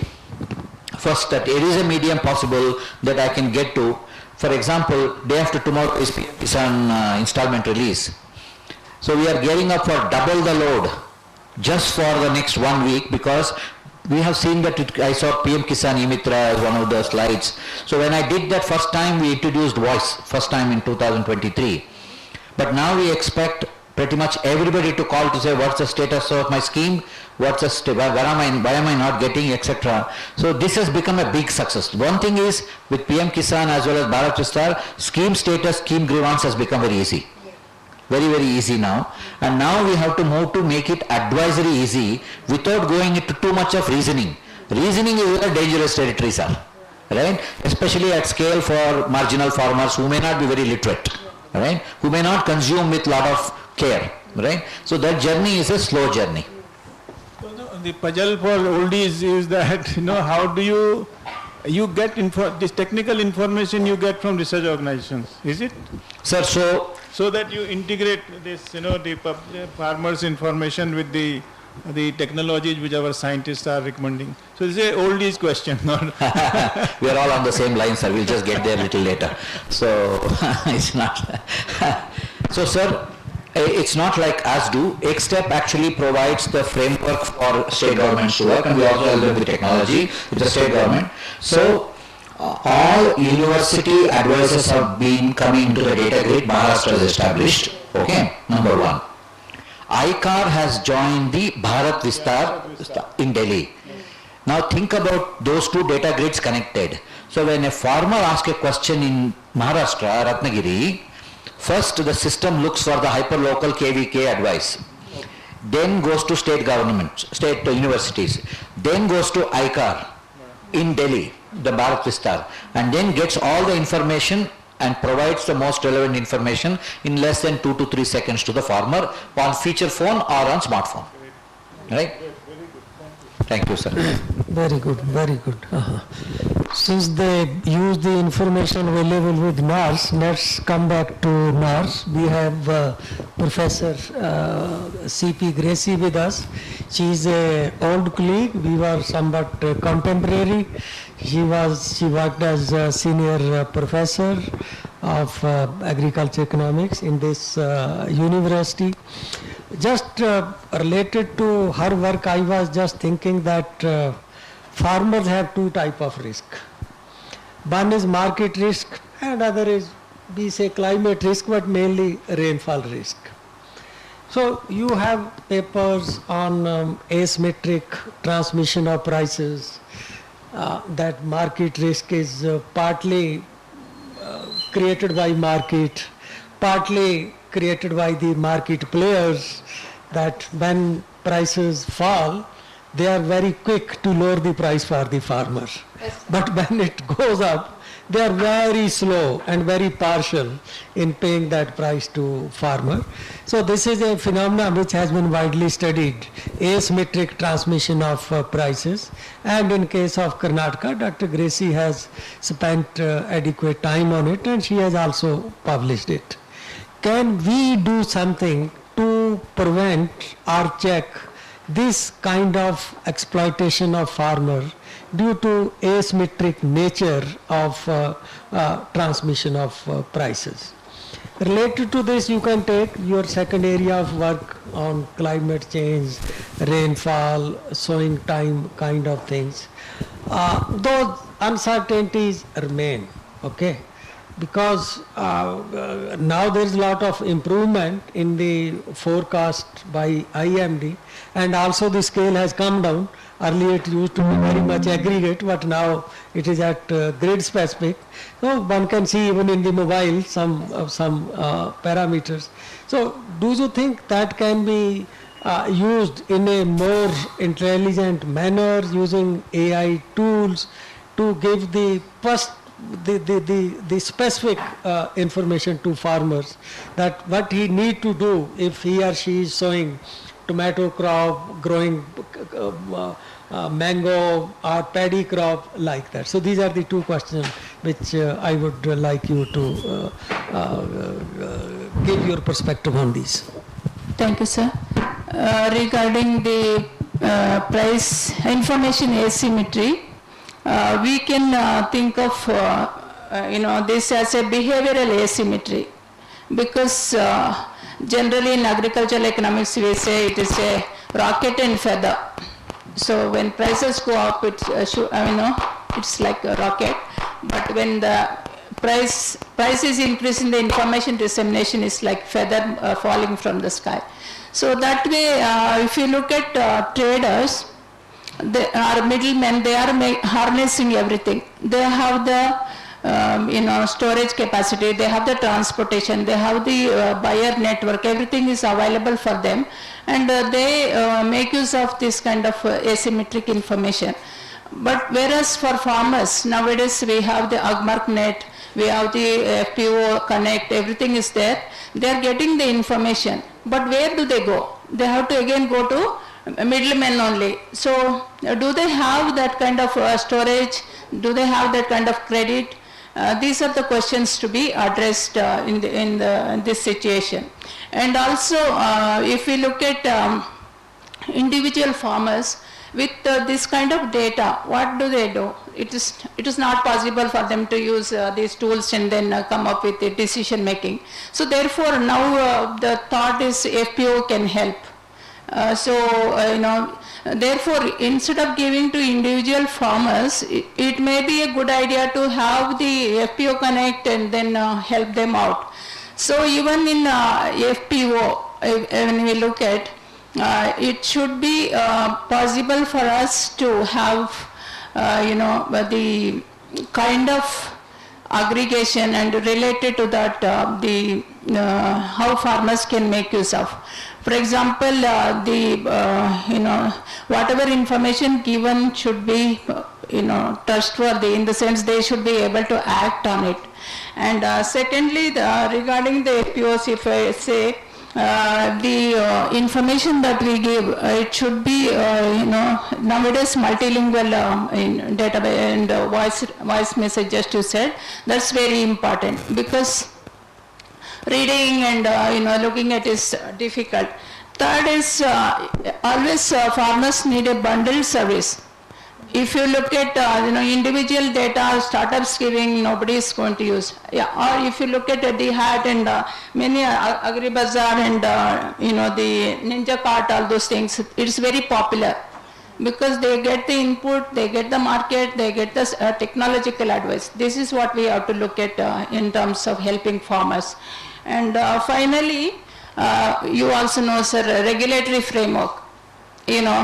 FPOs wanted to directly enter into marketing, but in Karnataka it did not happen. They have to pay the fee, all those things. So how do we come up with that kind of regulatory framework? That has to be addressed now to make this a success.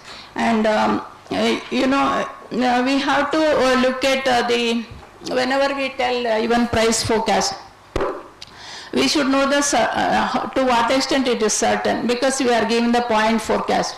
So it can change immediately. So in order to act on this price forecast, do we have the certainty associated with that? That's the question.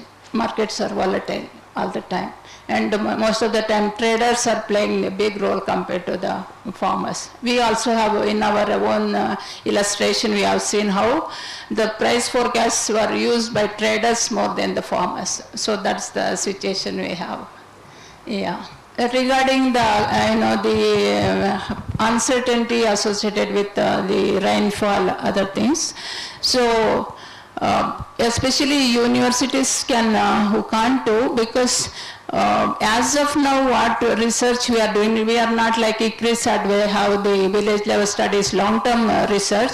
We just do the research on it, intermittently. It is not a long-term study that we are doing. And secondly, many a time our results get published much later. We are not giving policy briefs like IFPRI and other institutions. So that should come into effect, so that immediately such information is passed on to the beneficiaries. So this is what I want to say. So is it sufficient? Yeah. More than sufficient, particularly your honest answer that which I can extend, that we should not expect AI to be a magic bullet. As previous speaker also mentioned, that along with that there are other things which has to be there. Regulatory system is very, very important, which Dr. Gracie also mentioned, that if we are not allowing competition in the market, then whatever AI you bring, it remain artificial. Okay, thank you. Thank you very much, Dr. Gracie. Thank you. The next panelist is Dr. Dinesh Balam. And Dr. Dinesh Balam is head food systems, AI and regenerative agriculture with Bharati Institute of Public Policy with the ISB.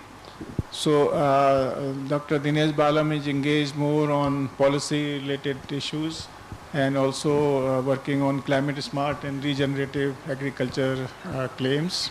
So Dr. Dinesh, question for you is that right now this digital agriculture pilots which are coming up, they are being project-based funded. Either government is giving or some donor is funding. So how to scale this automatically, they should move at their own. So do you think there is a need for some institutional arrangement, or the role of private sector will definitely have a very important role to play for scaling up? So what is the most realistic institutional model you suggest for sustainable and regenerative agriculture or advisory services? So just want to say that I'm not core academic. I've been mostly large-scale operations across multiple sectors, then handle finance, now into policy. So I will say something that most people may not like to begin with. So I have spoken to some people, the big four in the agri space, right, the Cargills of the world. So one of the reasons they cited why they don't want to get into Indian market is because it's not regulated enough. So they feel they have too much of competition. Some local vendor will compete with them. So unlike the contrary perspective, at least if you look at it, they feel it's not regulated enough. They would like more regulations for them to come in, which is not good for Indian farmer. So I think that is one thing that needs to look at. When the FPOs thing was coming up, I was involved in some aspect of it. So one of my friend Mekla Krishnamurthy also did a work on it. So I'll not get into details. The basic logic was there isn't enough money and risk, the capital versus risk analysis to make this entire thing profitable. So everybody says that middleman is making a lot of money. So just to cite one person, a guy made a X 30 lakhs in one season, lost 40 lakhs in another. So the middleman is also somebody who is actually supporting the risk. So a lot of the problems that happened with the FPO initial analysis is you are not benchmarking the risk versus the profit versus the aggregation versus the capacity. So larger systemic analysis is not there. So now why I'm bringing this point is, I don't know if there is actually money here. So I have never found, maybe I think, please correct me wrong, anybody making money by selling advisories and data. The numbers just don't add up, right? So what is the problem we are trying to solve? So same in like FPO, if you do not, if your risk versus value matrix is not meeting, there's a reason why the 95% POs have failed, right? So I feel, what is the problem in agriculture that we are really trying to solve with AI? So I am not able to really make sense from that point of view, and I've spoken to a lot of people on it. And what I feel is, for example, there's a lot of money people are making in the larger food systems on the ingredient research, let's say the computational gastronomy and all of those fields. For example, recently there is a lot of investment in research in India on what kind of local aromatic flavors or compounds you can use, so you can give a peat flavor to the whiskey, because the peat whiskey in Scotland they're having a crisis of sorts there. So on one hand, in the larger agri-food systems, there is a lot of investment, a lot of money, and in terms of just making financial sense on certain areas of ingredient science and computational work. On the agri space, especially in terms of advisories, I'm not sure. For example, 10 years ago, I worked with Cropin on something similar, what's called a climate smart agriculture back then. The key question that farmer asks is, okay, there is a rain in 3 days time. What can I really do? How much can I really do? Like very little. That's one problem. The second problem is, if you are a farmer, if I teach you an advisory once or twice, third time do I really need it? I don't really need it. I need actually a guy to supply the fertilizer and chemical. So what exactly the value of advisor will be the fourth time? So I just feel the larger systemic analysis from finance point of view, in the AI agriculture, I have not found great insights into it. If that problem is solved, I think then we can look into it. So I feel there's a lot of work on agri-food systems, on ingredient, food waste valorization. I can get into details if needed, but not so much on the data advisory and evidence. That's my reading of the situation. Do you think there are some policy challenges in scaling up these kinds of programs? I think the one key problem is on the food waste valorization and using the circular economy. Not much research and policy has gone in. I don't think, to give an example, there's no food waste division in Agri Ministry as of now to looking into it. So I think that sector, which is very remunerative, is not explored at all. The ingredient science part again doesn't have commercialization aspect of ingredient science part doesn't have a proper vertical. On the specific to agriculture part, the land governance still has many problems. I am part of the Aspen's global group on AI and land governance. There are a lot of things that we can do on the land governance part, which I think will definitely help enable a lot of these changes. Commercially, no, but from the public DPI or the public goods, public systems investment point of view, lot is possible there. That's my reading.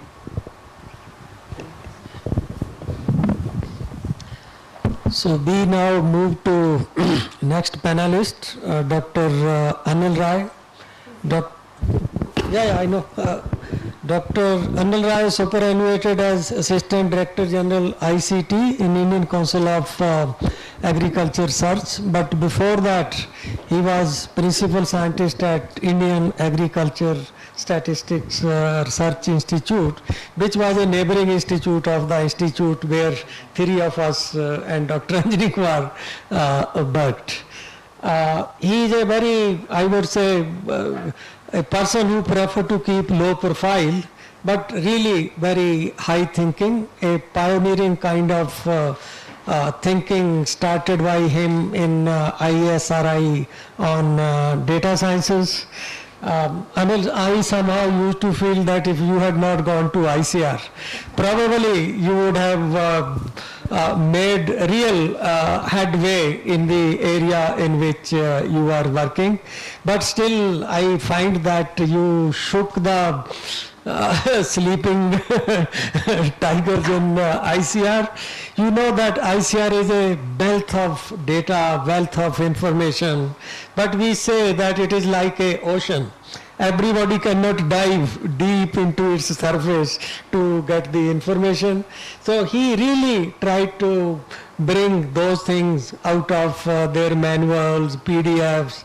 At least he tried to tell the system that how you can make your public knowledge AI ready. So like that, he really did some solid work in Indian Council of Agriculture search, and I would say that he left his personal career for a larger cause of making ICR system more usable for the country. I can't say more, Anil. You know the kind of issues which are being discussed here. So if you can share with us how you made that ICR SAU information more accessible, more amenable, and what kind of step you feel need to be taken to make that data more user-friendly or to bring it more and more in the public domain. Thank you very much, sir, for your appreciation and support you have always provided to me. Basically, as you said, ICR is the ocean, and I was thrown into the ocean in 2019 as ADG when I joined as ADG ICT, and it was a big challenge. So two basic programs I started there. One is the Kisan Sarthi program, which is a digital agriculture extension system, which I coordinated from the council. And that was a brainchild, basically myself and Dr. Mahapatra both together, we started. And then precision agriculture. And thankfully, both are to some extent successful, not fully successful. So the context, what we are talking here is the Kisan Sarthi program we started, and in 2021 actually that started, and it has been launched nationwide. And currently more than 3 crore farmers are connected to that digital platform, and 4,000 experts and all 731 KVKs are connected to that. And number-wise it's very successful, but adoption of the advisories and that is still we are struggling, and we try to make a lot of changes into that program.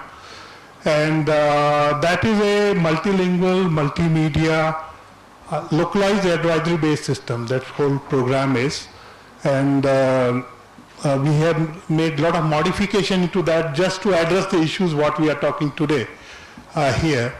And now that becomes a part of the Bharat Vistar.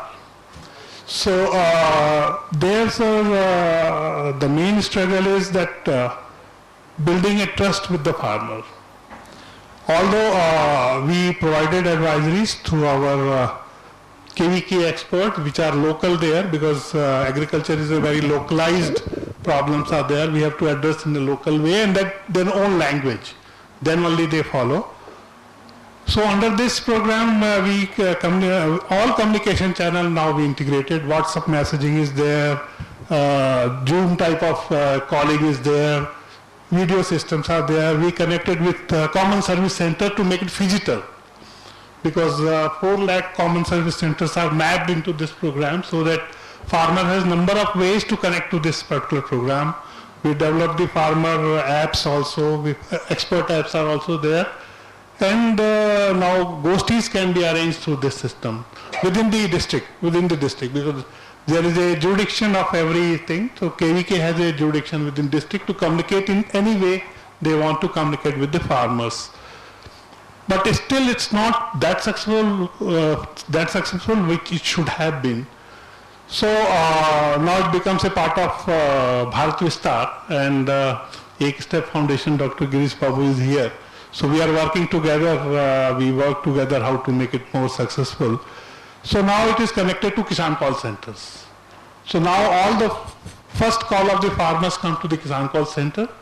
If farmers calling related to technical advisories, it will be connected to our KVK experts, localized KVK expert from where farmers calling. So and everything is recorded. What communications we are making with the farmers, that has been recorded through this system.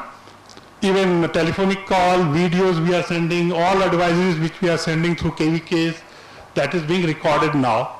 And everything is available. As soon as farmer calls, we know that who is he, how many advisories are asked, how he is using the advisories, what land he has, everything is recorded. So now making AI-based communication channel to this, and making advisors more effective. Now we are all the records what we are having since last, because 20,000 calls per day actually. This is all average calling on the Kisan call center.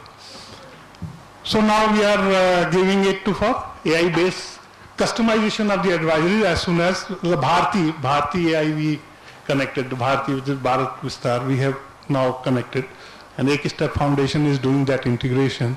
So now we are trying to integrate. Along with that, sir, basically, as you know that ICR and our NAR system, universities have huge knowledge set, but the knowledge is not the way, it is not stored in the way which can be consumed by the farmer.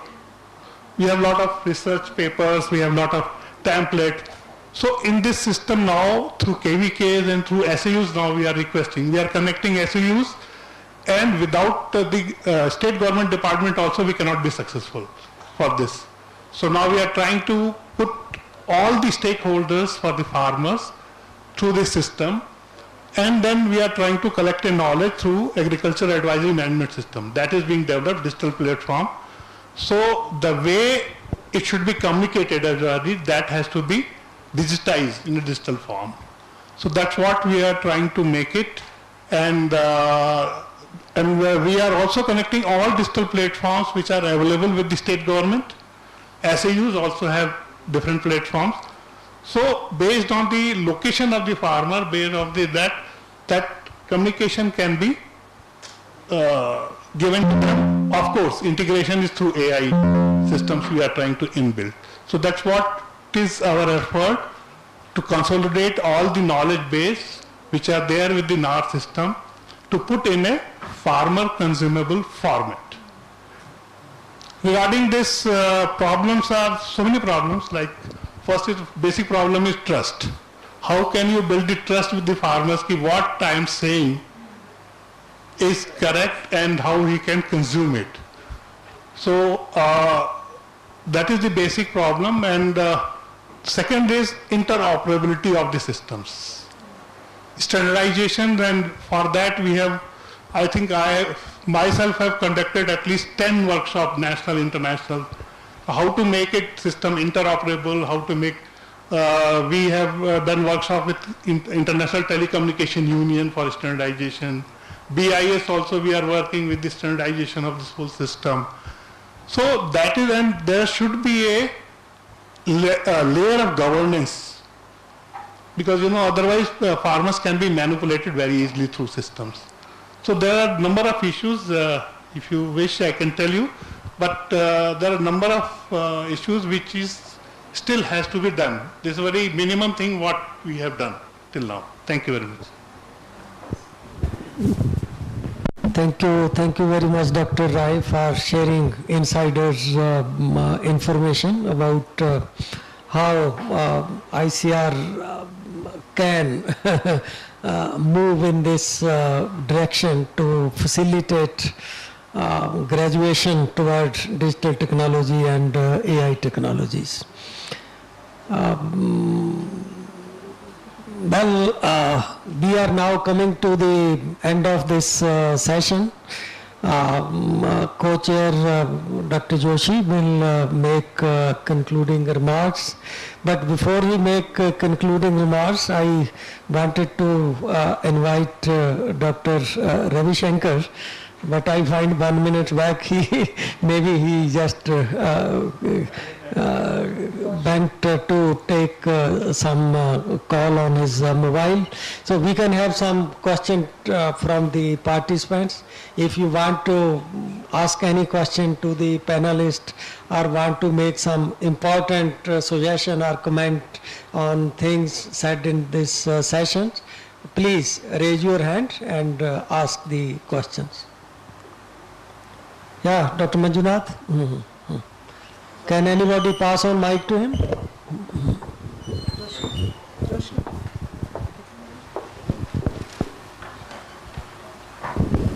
I want to share some experience, sir, which is at least I think most of the panelists have taken up this issue actually.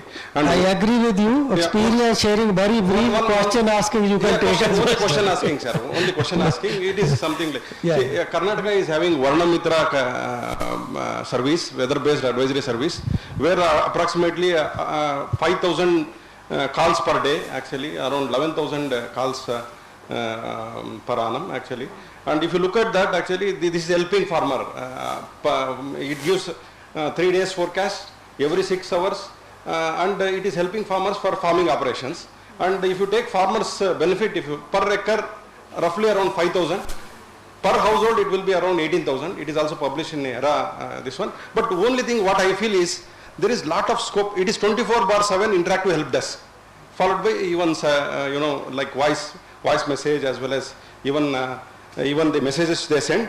The only thing is, there is lot of scope for integration with market prices, integration with, for example, a farmer, they have rich database. The only thing is, if they have some problem with the pest and disease, immediately it can be, tracked to the KVKs, and, advisories can be provided, given the staff crunch in every state actually they are facing.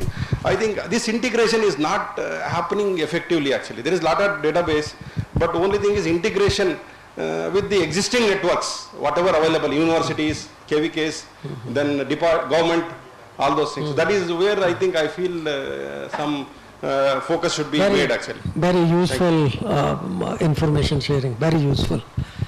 Any other? Yeah, Dr. Anjali Kumar? Just taking the point by Dr. Rai about the trust, I also feel that there is a need to build trust among the farmers. Just I give example of soil health cards. The way it was launched and it has been done, so basically they have lost the confidence in if something is recommended based on the soil health card, because they have seen with their naked eyes that how it has been done. So apart from that, convergence of data is one thing, but correction of the data. For example, we feel that this data is not representative. So what measures we can take so that we have, whatever recommendations, we have more realistic recommendations. So for that also we need, apart from lot of sensitization, digital literacy. I was giving example of in the morning Digi Yatra. It's for everyone, but still I don't see rush there. There is a huge queue there. So that's a kind of gap, knowledge gap or whatever inertia is there. So people are not using. So that inertia also have to be broken. Thank you. You want to add anything, Dr. Anil?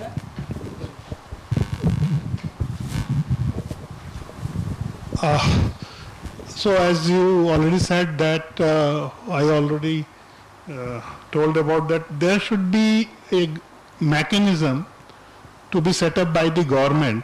Government stewardship governance layer has to be there, which should ensure that that should set the standards, basic standard has to be set, and then managing certifications also, and assurance of the quality assurance of the information has to be there by that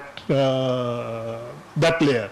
That has to be built, so that will bring a confidence to the farmers. Yes, so any mechanism which say that this quality assurance, this information has quality assured, and that should come from the single delivery platform. So we have multiple delivery platforms. Somebody is saying something, somebody is saying something, state government is saying something. So that is a problem basically, and so they're not bothered. When we do research in this area, how many messages, 45 crore messages we send through this system, our Kisan Sarthi also. But only 2 to 3% messages are opened by the farmers. That we can check on the system, how many messages are being opened. So that is 10% messages maximum to maximum 10% messages are open depending on what kind of message you give. So sending communication is other way, but that's building a trust. So until unless we have a mechanism to govern the whole system, so that has to be set up, and then the design has to be farmer-centric design. So we are basically building all the designs, that too small and marginal farmer-centric design has to be there. And then standards and phase-wise adoption we should push. We actually what we are doing is we are pushing everything together. In some area we are very good in AI systems. So let's push that system. AI-based chatbot, I don't think it is going to work a longer way. Because dialects are there, understanding are there. How farmer is going to communicate? Even in Hindi, one crop, even Hindi belt also, paddy has been called by different names. So that communication will always problem. That is problem with us also. So how can you think that farmer can have a chatbot kind of communication at present? Thank you. Can I add just one to this trust one? As I mentioned also in the beginning, currently the quality of content is a big issue. Very big issue. Even for example in a university where 100 scientists are working, only 1 or 2 persons are mainly responsible for creating that content, and then but lot of information is there all around.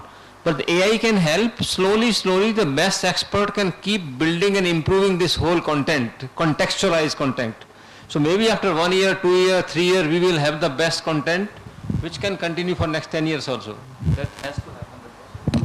Actually, sir, we are building now, trying to build AI-based system only for our agriculture experts.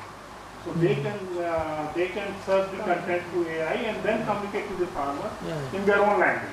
Okay.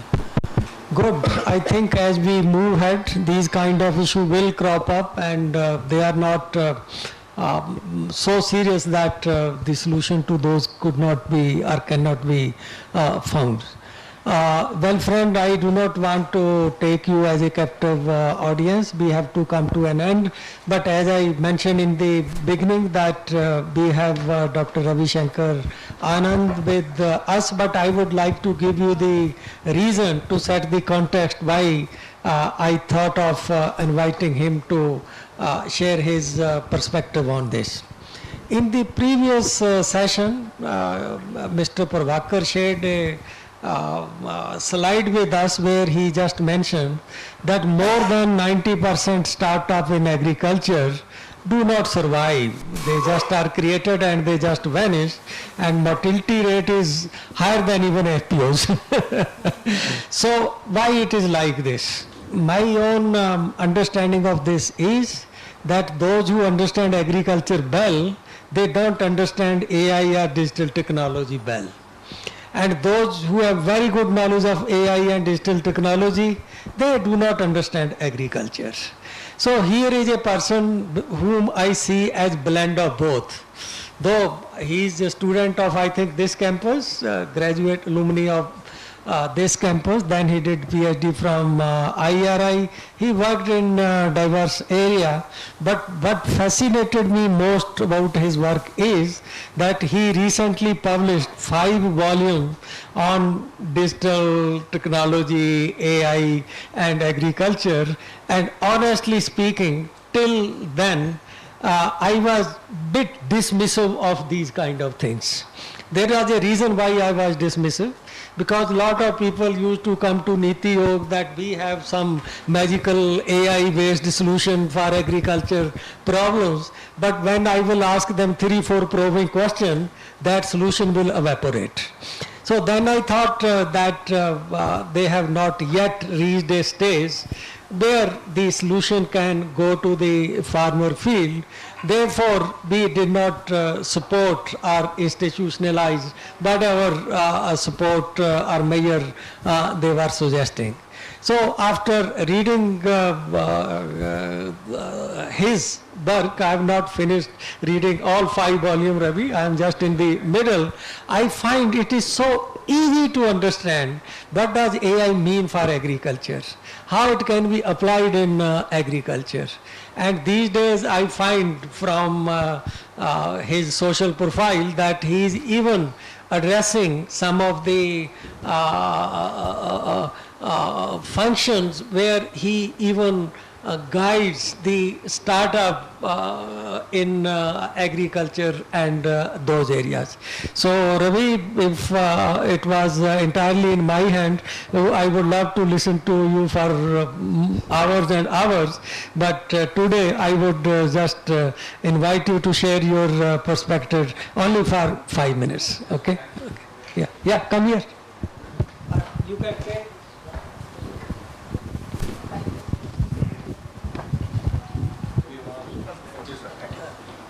Namaste, sir.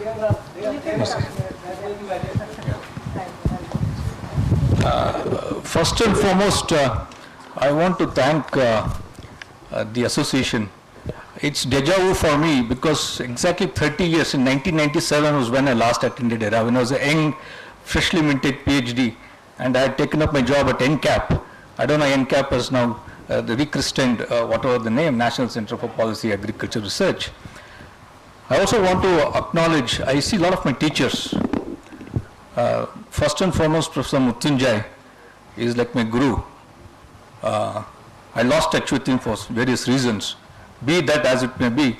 Professor Ramesh Chand, Professor P.K. Joshi, they all taught me, they are my senior colleagues. I also see Anjani Kumar, who is looking very old. It's my colleague. Yeah.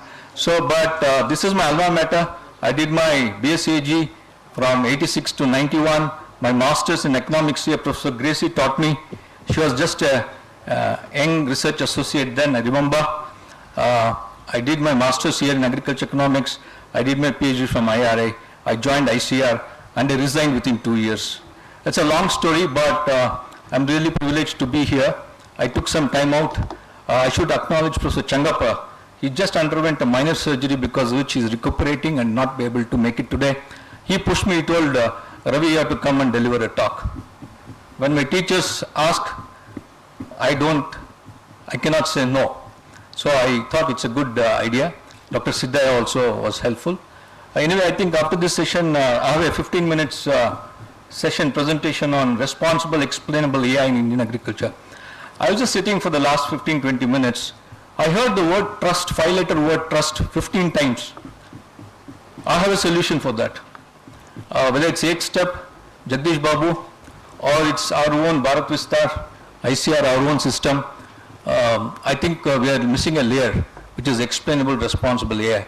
If you are able to integrate that in our digital extension system, for example, in our advisories, for example, be it public sector, private sector, any sector, I think, currently there are roughly 5,000 agri-tech startups in the country, out of which 3,000 claim that they have some form of AI solution embedded in what they offer. How they all claim, it's a different issue. If you ask 3 questions deeper, like Professor Ramesh tells, they'll say, look, my CTO is not there, I will get back to you. Maybe it will become a fad, but today in 2026, mid-2026, AI is a reality, it's not a hype. In agriculture, right, there are a lot of solutions, a lot of products that farmers, not in crores and lakhs, but in hundreds of thousands, they're using it. How effective it is, how trustworthy it is, it's a different issue. That's what I'm going to address in my 15-minute session now that will follow immediately after this. But again, I believe for India's size, right, we have 6.5 lakh villages. And every district, 757 KVKs. I believe that, we have taken the first steps, but this is a step in the right direction. We have a lot to do, but there are certain design flaws which I want to flag off. I'm sure Step will through Jagdish will take that to notice, and so will ICR, etc., just so that the adoption, right, it is not restricted to few hundreds of thousands, but lakhs and lakhs of farmers will benefit. I'm worried. I'll tell you why I'm worried, and that's a central question I'm going to address. Now, in the last 10 days, monsoon has behaved very erratically in Karnataka. There's an El Nino effect as we are speaking, and Karnataka is one of the 12 most severely affected states because of El Nino. Out of 32 districts, around 18 districts have not got the monsoon that they expected to have. Farmers are in deep trouble. That pains me a lot. because I work with farmers in different parts of the country. I don't know, despite all the advances, we are making a lot of advances. IMD, I was talking to Dr. Mahapatra yesterday, the DG of IMD. He just told, Doctor, we don't have enough data collection points in the Arabian Sea, in the ocean. We don't have the Doppler radar. We don't have barges in the middle of the ocean. We're not able to currently assess the oceanic air circulation patterns accurately, because of which there is a deficit of monsoon, especially in Karnataka. Now, the question is, all these advancements, AI, advisory, all this comes to a naught if no farmer is not able to do what he has to do. He loses the entire year, a small marginal farmer, 86% of them. But I think there is a solution, we are getting better. That's the entire purpose. I have taken a very difficult topic to address in the next 15 minutes. I hope I'll do justice. But again, I want to thank all my teachers, the association, the president, Professor Joshi, all of them are my teachers first. I don't consider them as my senior colleagues. I have learned my initial bearings and the tricks of the trade by observing. I remember even then, way back in 97, 95, I used to say, Professor Ramesh Chand is such a sharp thinker. I remember I was in the first year PhD. This is 93, 94, right? I have an elephant, memory of an elephant. 93, 94, I was doing my first year PhD in AERA, and then we had a visit, a field visit. That time Professor Ramesh Chand was pretty young, of course. he had just come from Himachal Pradesh Agriculture, Solan, Horticulture University. Our Dr. Jha, who was the director, had this great ability to pick and choose and attract talent. We miss those kind of leaders. He got Professor Joshi from ICRISAT. He was able to cajole him, saying, he gave his own house, saying in Delhi, Professor Joshi, you better come to Delhi, I'll give you a house. That's the extent to which our leaders, went. So coming back to this example, so we went to, we went to Karnal, I remember, NDRA Karnal, and we went around. Professor Ramesh Chand accompanied us, though he was not a faculty of IRA, he was at NCAP. He came with us, and there's Dr. Iqbal Singh. Yeah, I remember very well. I don't forget. And there were some boards, some boards painted, some information was there. Professor, there are some 7-8 boards talking about, economics of cultivation, of animal husbandry, this, that, etc., etc. There was an error in one of the boards, painted boards in ICR Institute. Professor Ramesh Chand immediately observed, identified, latched on to saying there's a mathematical error there. I thought, man, he's using, out of the 86 billion neurons God has given everybody, Professor Ramesh Chand is using quite a bit of them.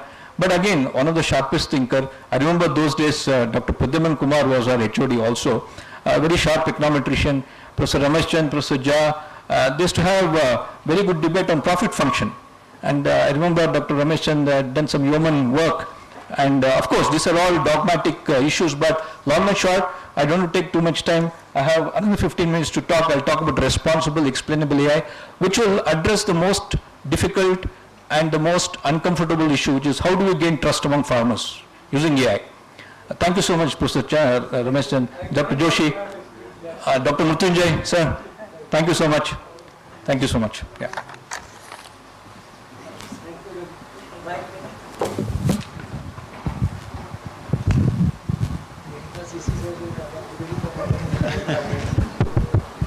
Thank you Ravi for sharing your some experiences. So friends, you will agree with me that the panel discussion was excellent panel discussion. The panelists have shared their rich experiences on different aspects. So what I have done, I have listed 6 points just for as a summary, which maybe the organizers can use for their own purposes. So the 6 points I will just mention to you. The first one is on data. So a lot of discussion, most of the panelists have mentioned about the data. And data, this is the time of data. So data quality is very, very important. Data management is important. Data governance is very important. I think we need to see that how we can collect the quality data store it, and then retrieve it. So what kinds of mechanism we used to have, and lots of private sectors are coming up in, in generating data and also storing data. So morning we were mentioning that Google is investing around $15 million on cloud infrastructure. So that is the challenge for the entire, I think, those who are involved in AI sector about the data.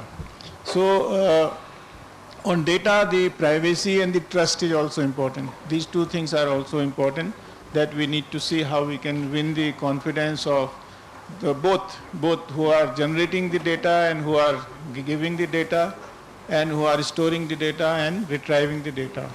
How we can win the trust of especially we are talking of the farmer. So the winning trust of the farmer is that you provide services when he needs it. So at a time when he needs the services, you provide the service and reduce his risk and increase his profit, and provide this information on a regular basis. So I think that will help in building the trust. The second one is AI generated advisories. So this is another important sector where we need to focus.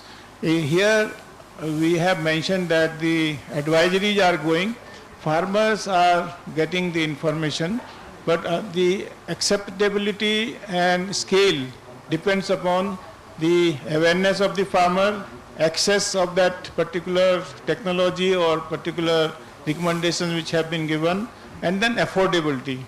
These are the three things which are important for scaling up.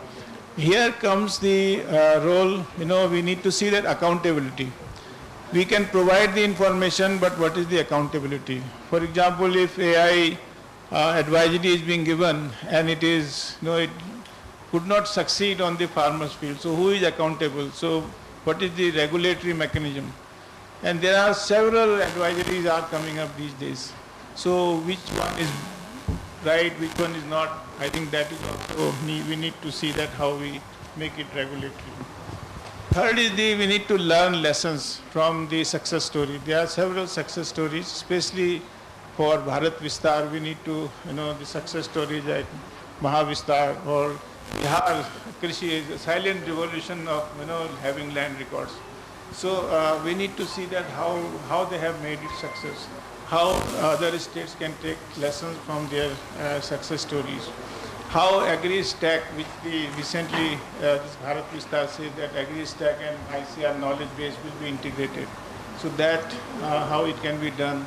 So knowledge, we have to build a database of knowledge, location specific, as well as of different problems. Agriculture, is a vast subject, so there are lots of problems, and locations are so heterogeneous from one place to another place. Fourth is the capacity building. Capacity building and for generating knowledge as well as for, for maintaining the knowledge or disseminating the knowledge. So here comes the role, as was mentioned by Professor Ramesh Chand, that it should be included in the university curriculum. So I'm happy that US Bangalore has already started AI in agriculture, and it was mentioned that every student, they have a course on AI in agriculture at undergraduate level. So they one of the first institutions, universities I think have started this kind of program. So it should be done in most of all the agriculture universities. Fifth point is there are various programs launched by government, by private sector. I think there is a need for convergence of all those programs.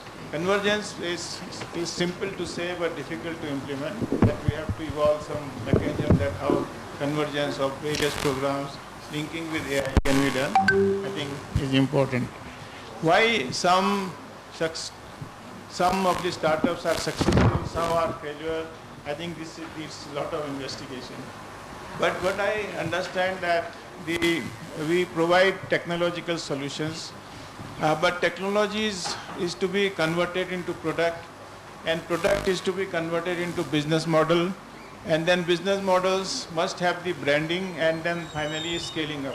And it depends upon several factors: financing, marketing, government policies, and regulatory frameworks, rules and regulations. So several factors are there. So once we have the full chain from technology to product to business model and branding, then only I think we can be successful or failure in these startups. So for role of agriculture economists, I think initially the agriculture economists can do some studies how farmers are using AI generated advisory and for which area specifically they are using the AI generated advisory, and also see the impact of these AI generated advisory, how they are benefited as a result after using these advisory services. What are the conditions of successes or failures of scaling up of advisory, AI advisory. So these are the few points for research also. So friends, with this, with my co-chair, Dr. Professor Ramesh Chand, and myself, thank you very much. Thanks first of all to all our panelists. Please give a big hand to all the panelists for enriching our knowledge on this particular area. We are least educated on this particular AI related areas. It's something, unbelievable thing for us, but it's AI, how it functions, how it gives you the information. So we can't imagine. So the experts have given a lot of thoughts and enrich our knowledge.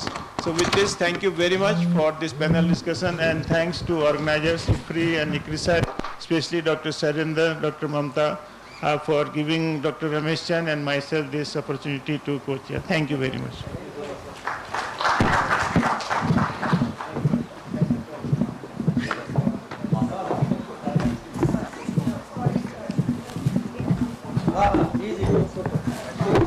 Thank you for the fruitful discussion. I invite Dr. Anjan Kumar sir, Senior Research Fellow, for the vote of thanks.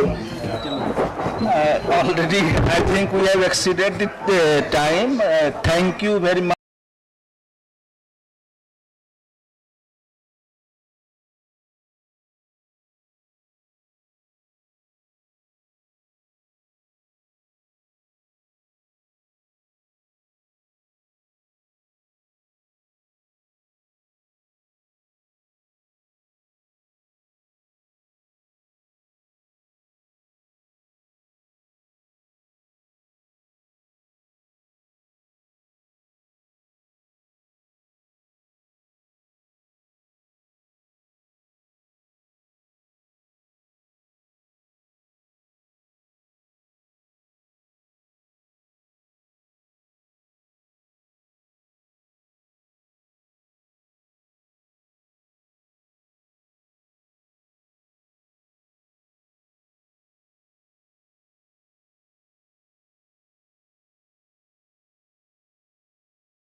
Yeah, thanks.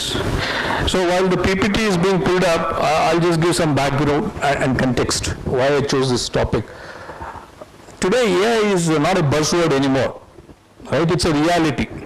I see whether it is at the center through the Agriculture Ministry, through Indian Council of ICAR, all the KVKs, the numerous startups. There are close to 5,000 agri-tech startups in the country. Half of them claim to have AI solutions. Most of them AI-based advisories.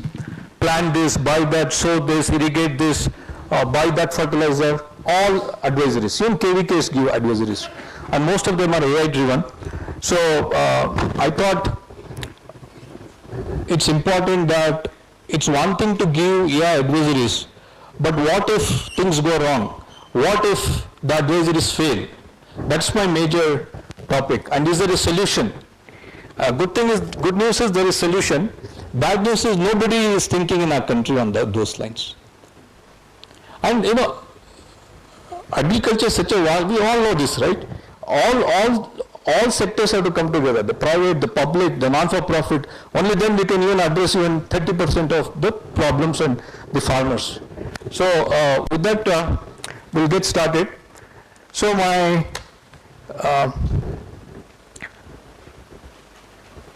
and again, there is they're pulling up the PPT.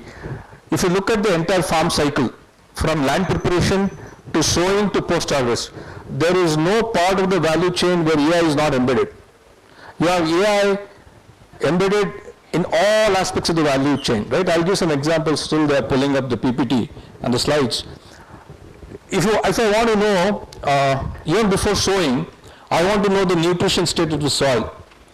There are two ways to do it. Good old way, traditional method, you have to draw the samples, take it to the nearest SCU or the KVK or soil testing lab, and then, it will take 1.5 months, 2 months, you get a report, major NPK, minor nutrients, soil pH, EC, carbon, organic carbon. These are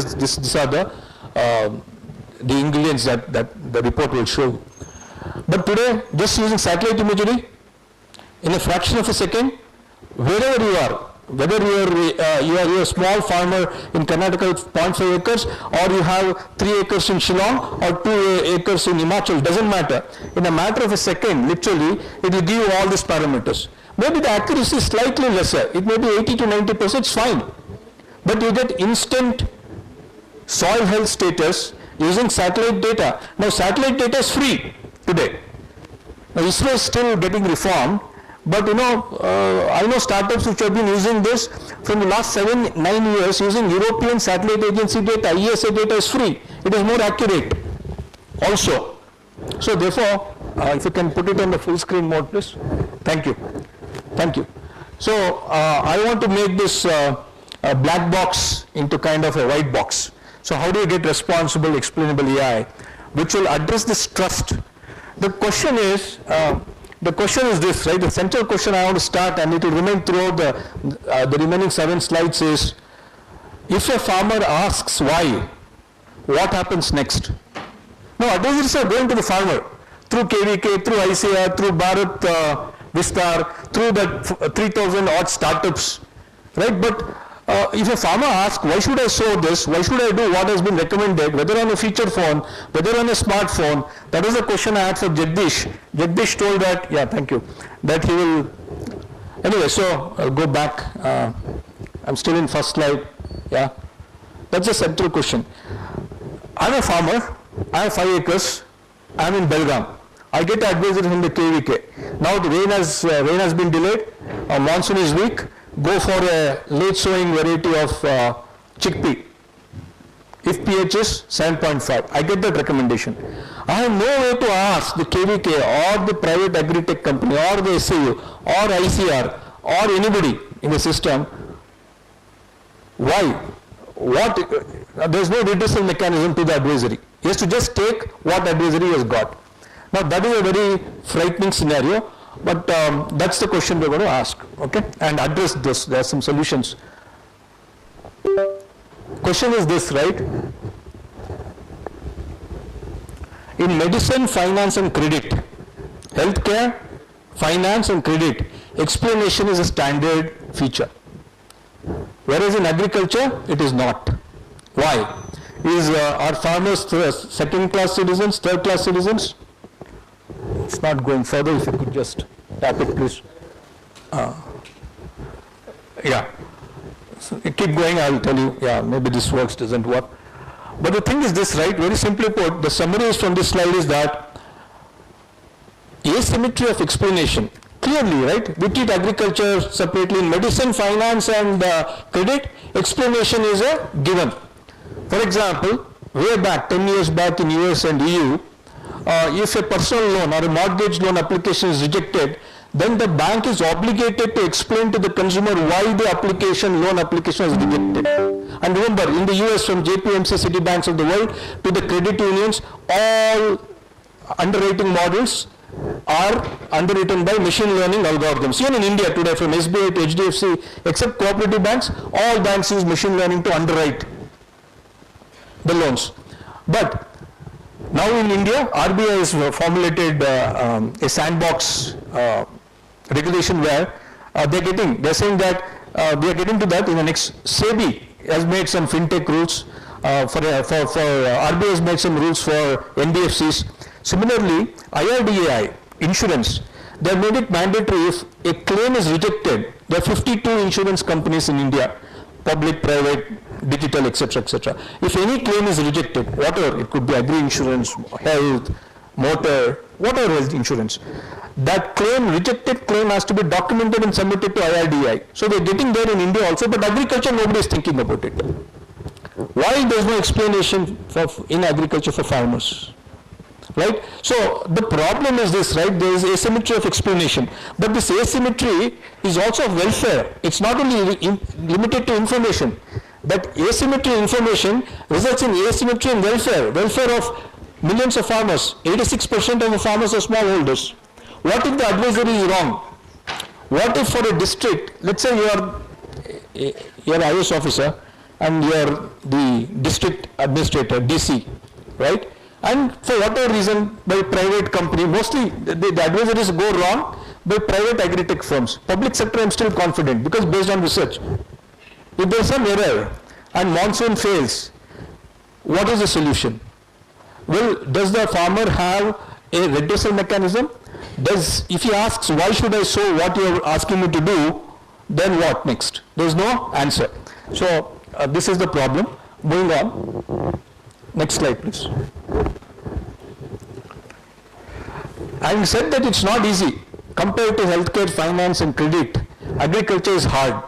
There are 4 reasons why getting explainability and responsible AI is hard in agriculture. There are 4 reasons. Yeah, I'm not going to read them out. One, inputs are multimodal. Yeah, inputs meaning data. You can get data as image, you can get data as audio, you can get data as numbers, you can get data from IoT sensors, you can get data from devices, you can get data from primary research, you can get data from secondary research. It's multimodal. Today, most of the data is unstructured. 90% of data in agriculture is unstructured. When I say unstructured, it is image, it is audio, it's video. It's not neatly arranged numbers in rows and columns. That is only 20% of the data. So, unstructured data, it's multimodal. It's voice, it's audio, it's video, it's picture, it's still, it's videography, it's all of that. Satellite imagery, drone imagery, that is 90% of the data. Inputs are multimodal. Next, please, keep going. Then, stakeholders are heterogeneous. There are multiple stakeholders. Policy makers, some of them are sitting here, right in the policy making capacity. There are researchers, all of you belong to the research community. Right? Then there are the main stakeholders, smallholders, the farmers. Then there is state agriculture, there's the state itself, the state government, the central government. Then there are traders, then there are consumers, right? All are stakeholders. There is not one stakeholder. So stakeholders are heterogeneous. It makes that much harder. The third factor, let's go on. The last mile condition is very, very difficult in agriculture. Now, Jagdish Babu was saying that they have some solution. So I'll tell you, it's easy, sitting in a city to talk about all this. But if you go deep interior, still there are no telephone networks. In Indian telephony works on communication towers, very patchy. Even a feature phone will not work. So how will you communicate? How will you give the advisory? So last mile delivery is where a remote farmer, a tribal farmer who has no access to a featured phone, there is no communication tower, how will you pass on the advisory? Right, so last mile is very severe in India, and also, the fact that, such a diverse country, there are hundreds of agroclimatic zones, right? And, it is not easy. It's not, the last mile delivery the last mile is very severe condition. And finally, the welfare consequences are irreversible. I was just telling, Karnataka farmers, last 10 days, they're in big trouble. The consequences are irreversible. For that farmer in Bidar, who was sown and is waiting, and for 10 days there is no rainfall, already I got information that they'd sown maize in some parts, 5-6 districts. They're just putting the rotavator, and because there is no monsoon has failed, they have lost one full year. So the consequences are irreversible also. You cannot turn the clock back. So now, as agriculture economists, as a community of researchers, what is the solution we are giving? Are we, we are not able to predict this. Like I was telling earlier, IMD has failed again. For what are reasons? You can say there are no data points, there is no Doppler effect, we don't have barges in the middle of the Arabian Sea, we underestimated the severity of El Nino. Lakhs of farmers are at the receiving end, and Karnataka is a very vulnerable state. Right? So the problem is this, and then is our agriculture system, whether it's state, private or public, are we geared to at least tell the farmers that what are the crop substitutes? Okay, it's been 20 days, the monsoon has failed you. What are the crop substitutes? Do you have late sowing varieties? Do you have drought resistant seeds? Can we provide micro irrigation facilities? Where are we now? Nobody is thinking about this. We are always in a reactive mode. We have never been in a proactive mode. The entire essence of AI is that you have to be proactive. I don't know who's going to do this. It's unfortunate in our country that agriculture is a state subject. Central government can only do so much. Central government can frame policies, put thousands of crores of budget, it is sitting on excess funds. State governments are all bankrupt. No state government has money. Forget about thinking about farmers' welfare. But there are 4 reasons why explainability, responsibility in, for example, advisories in AI agriculture is very hard, but doable. Next slide, please. I'll take the example. Disease detection is a very common use case in use of AI. All that the farmer has to do is use his mobile phone, take a picture. All we have to do is take a photograph and send it to whoever. ICRISAT has its own app. Plantix, I know at least 20-30 companies which have apps where you have to just take a photograph and send it. Within 15 minutes they say they'll diagnose the disease and say this is the disease and this is what you have to do. This pesticide A, B, C you have to apply. But I am saying that is not sufficient. There are 3 columns here. Left hand side, the first column here, right? I hope this works. Yeah. This is just the leaf image. This is real image. Tomato. There is a light blight and tomato. This is just taking the picture. The middle box is explaining, it's a black box. In neural net will identify that there is early blight with 94% confidence. Now, simple photograph to the left, neural net based CNN neural nets are running at the back. It is diagnosed that it is early blight with 94% confidence. Now, still it's a black box. For the extension agent or for a farmer, what does 94% confidence mean? It means nothing in the field. Econometrically, we can say that our model is accurate based on econometrics, based on machine learning accuracy, classification accuracy of the CNN neural net. But for the farmer, 94% means nothing. But what I'm suggesting is that the same prediction, if you give with justification, with explanation, this is what we are augmenting with what is called as a technique called as grad cam heat map. We are superimposing a simple statistical data visualization technique where heat maps are superimposed on the CNN neural net. Then it says that if the yellow circle means that it is the neural net is focusing on the lesion. That means indeed there is bacterial blight. This confidence. So you can give confidence just by adding the grad cam heat map plus a confidence tier. you know what, suddenly what happens is you are now converting opaque advisory, which is opaque. The first and second is opaque. It's a black box. You are converting the black box to white box, but just by superimposing heat map, a simple grad cam heat map, right? Now we know that what it says is the neural net is able to see where the disease is, and then by that the confidence increases, and then the agent is able to interpret, indeed it is early blight, and then you can take. So this is how you make advisories explainable. Just by giving one simple visualization layer, you can make advisory explainable and trustworthy. All you need to do is superimpose one layer of data visualization heat map, grad cam heat map. It's a simple data visualization technique. So as of now, nobody is doing this in India, at least as far as I know. I spend a lot of time with startups, mostly pro bono, but I have never seen anybody thinking of this. They'll stop at the first and second level at the most. This is so much percent confidence. Yeah. Next slide, please. So this is there's a concept called as counterfactuals. Now, what is a counterfactual? Now look at this, a standard output. Today recommendations advisory comes this way, public sector, private sector, left hand side. Okay, they will look at all the historical data, agroclimatic zone, time of the year, etc. Good to sow chickpea. That's the advisory. Plant chickpea. That's what the farmer hears, whether through audio or through a feature phone. So no reasoning. So if the farmer asks, why should I plant chickpea? Then what? Who is going to redress? There is no redressal mechanism, right? So just all it comes is plant chickpea is the advisory. Question is, as a farmer, I have all the rights to ask, why not some other crop? Why chickpea? So currently no agronomic advisory in the public, private or in the agri-tech startup ecosystem has a feature where the farmer asks why, what next? No answer. Why should I why should I sow plant chickpea? Why should I sow chickpea? Maybe the advisory is right, but there is no redressal mechanism. On the right hand side, just by using an explainable AI technique called a SHAP. SHAP is additive, it's a decomposition technique, right? It tells you, it breaks down and says this factor. Now it just says that if the soil pH can improve to 7.2, from 6.8 to 7.2, right? 40 basis points, then you can also grow black gram. So that means farmer has options.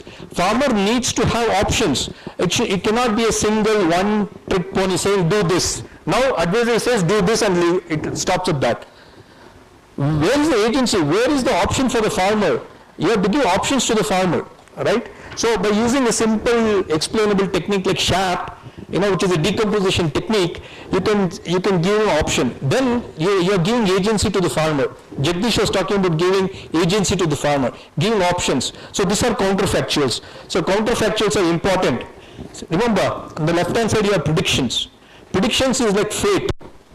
It's a fate. Whereas counterfactuals tells farmers where to invest. Counterfactuals on the right hand side tells farmers where to invest. Predictions today, everybody is making predictions. And when it comes to weather, most of our predictions are wrong. Despite, I don't want to be very critical. Last 10 years, Government of India, through IMD, they have invested into 25 Doppler radars. 25. Before that, we didn't have 2 or 3 also. You need at least one Doppler radar for one district. That's a minimum. How many districts are there in the country? How many districts? 757 districts. At least we have 25 Doppler radars, but we need 725 more. Each Doppler radar costs around 40-50 crores. But that is only a data collection source. But somebody was talking, we have supercomputers at IMD, all that is fine. But converting options, giving options and counterfactuals, basically you are empowering the farmer to make decision in the right place. Right? Saying, hey, you can do chickpea, you can also do black gram. Give them the options. Do not box the farmer into one particular boundary and say do this. Right? Next slide, please. Now the number speaks for itself. I don't want to talk much. All economists know this. Professor Ramesh Chandra will say 86.7123. He will go to the third decimal. I am just taking numbers from the internet. 86% of our farmers are smallholders. 1 acre, 2 acre, 3 acre, whatever the definition is, right? We have 22 schedule. Professor Grace was telling, I'm sure Step and ICR will think about it. At least today, machine translation by Google is free. It doesn't cost a dime. We should have advisories in at least 22 scheduled major official languages recognized by the Constitution of India. At least 22. And remember, every 100 kilometers the dialect changes. You must have 220, but let's start with 22 at least. If you give advisories in Indian English, which is what most agri-tech starts up doing, you're not even catering to 20% of our farmers. Machine translation is free. It is 99% accurate. All you have to do is take that advisory from Hindi and then copy paste into Google Translate. It will do it into Odia, it will do it into Kannada, it will do it into Tamil, it will do it in Bengali, it will do it in whichever language, Gujarati, whichever you want to. It is free today. Yeah, so, but the problem is it's zero. It's okay, 86% will become 90% in the next 2 years because every minute as we are speaking, there's a subdivision and fragmentation of holdings, every minute. That's the unfortunate part. Where 1.5 billion will become 1.7 billion soon. So that 86% will become 92% in 5 years. But that's something we cannot stop. 22 languages is a given, but zero is what worries me. There is no grievance mechanism for farmer. What if the district, let's say you are in charge of a district, going back to that, and there is an advisory, and that advisory fails. It fails because of external reasons. Rainfall deficit. It fails because there is a fall army worm attack on maize. Severe pest, new pest emerges. So your advisory will fail. So there's zero. It's like, I remember it's like going to American embassy for visa. There's no redressal mechanism. The officer doesn't like your face. He'll just say get out. You cannot argue. There's no redressal mechanism. It's like Supreme Court of India. At least you have a curative petition. After curative petition, there is no redressal mechanism. So that 0% is what worries me. Responsible, explainable AI. If you just add that layer to our advisories, AI advisories, it will solve this problem. Zero will become some number. Hopefully, farmers should have some redressal mechanism. So zero redress is the largest incomplete market problem in Indian agriculture today. All the agri-tech startups can focus on that. That itself is a unicorn idea. If one startup, one entity, be it Xtep, be it ICR, be it whoever it is, right, focuses on that 0%, billions of dollars, value realization, then and there. Yeah, next slide, please. So I've just drawn a policy timeline right from Niti Aayog. Just now, Professor Ramesh Chandra has come out formally from Niti Aayog. He's just retired from Niti Aayog a month or two back. You see, in 2021, first time, Niti Aayog published a paper called as Responsible AI for India. After that, there have been 3 revisions. So there's a document. See, good thing is India is not lagging behind as a country. We have a seat on the table. Just this year, early in February, we organized Global South, the India AI Summit. It was a success. 63 heads of state, 22 heads of government participated, right? It was one of a kind. But anyway, keep going, please. We all talked about DPDP Act. We know, right? It became a law in 2023 finally. Under that framework, now rules are being framed. But again, these rules, it's a central act, but ultimately states will have to interpret for agriculture in their own way. Therein lies the problem. We have DAM, Digital Agriculture Mission, 2024. I'm sure Dr. Ramesh Chandra will have a hand in it. And then we have the Impact AI Playbook in 2025. Now today we have this, today AERA's conference. Tomorrow there will be a DPI session, DPI Sutras. We're going to talk about it. But I'm saying today, you know, please go ahead. Yeah. The problem is this, you know, 2 years it takes from now. I estimate 24 months at the most if the government, whether it's Niti Aayog or ICR, it will take 24 months for us to put that responsible, explainable AI layer in our digital agricultural extension education through Krishi Vistar or Bharat Vistar, whatever those, or disseminate it to all the KVKs. But if you delay, then, you know, retrofitting will take 5 years. If you miss this bus in the next 24 months, it will take far more time to come back and fix the problem. So the message is we have to do it now. just now, at between 3 o'clock to 4:30, we had the IFPRI panel which talked about the window. I'm saying the window is now. If you miss this next 24 months, if you do not think about responsible, explainable AI features in our AI solutions, what are the solutions? Advisory is a classical example. Then it will take 5 more years for us to retrofit. Next slide, please. I am proposing a 5-pronged design rule for responsible AI. It's one thing to say incorporate, add. Question is how? There are 5 elements to the design. Unfortunately, we should have done this at the design stage itself. Now we have missed that bus. By default, in the design stage, we should have had responsible AI features in whatever we are doing, right? But we have not done it. It's okay. The thing is, first thing is, I'm not going to read out these 5 decisions, these 5 components. These are the features for responsible, explainable AI. If we include these 5 elements, then, the trust, that 5-letter word, farmers will begin to trust the solutions, whether by the government or by the private sector, or by the non-for-profit sector, doesn't matter, right? So this is very important. So it's also about welfare choices, it's about policy choices. It is not just engineering preferences. See, most of the agri-tech startups, they're just focused on the engineering part of the solution. For example, Step. They are so super focused on the engineering aspect of the solution, they forget about the welfare and the policy options, right? That is where, the PPP mode is the best. ICR is all the knowledge, all the research, all the wisdom. But non-for-profit, public sector and private sector and startups have to come together. Only then, you can see the magic. I will close, the next slide is the last slide. I will close by saying that, what's the right question to ask? The right question is not whether algorithms can predict. They can predict, of course. They have been predicting from 1970s. The right question to ask is, can it be challenged? The advisory given by the KBK, can the farmer challenge it? That's the right question. Today, they cannot. Because by design, there is no responsible, explainable AI in the solutions that we are building. Whatever across the value spectrum, from land preparation to sowing to post-harvest, right? So, trust, how can the trust be earned? There are 3 things. Trust can be earned through transparency, fairness, and humility. With this, I close. Thank you so much for your time and attention. Thanks, Dr. Ravi Shankar, for presenting a nice presentation on responsible AI. And now we can hope for the ease of doing farming in the future. Any question, please? 1 or 2? 1 or 2 questions I will be happy to take. Yes, ma'am.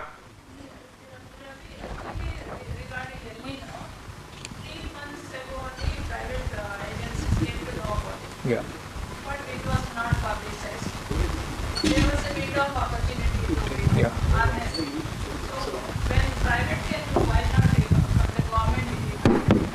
A good question, Professor, Madam, thank you. No, the public sector knew it, everybody knew El Nino. But the question is, El Nino's impact, for example, Karnataka is, I think because of El Nino, there's a 12% deficit as of now.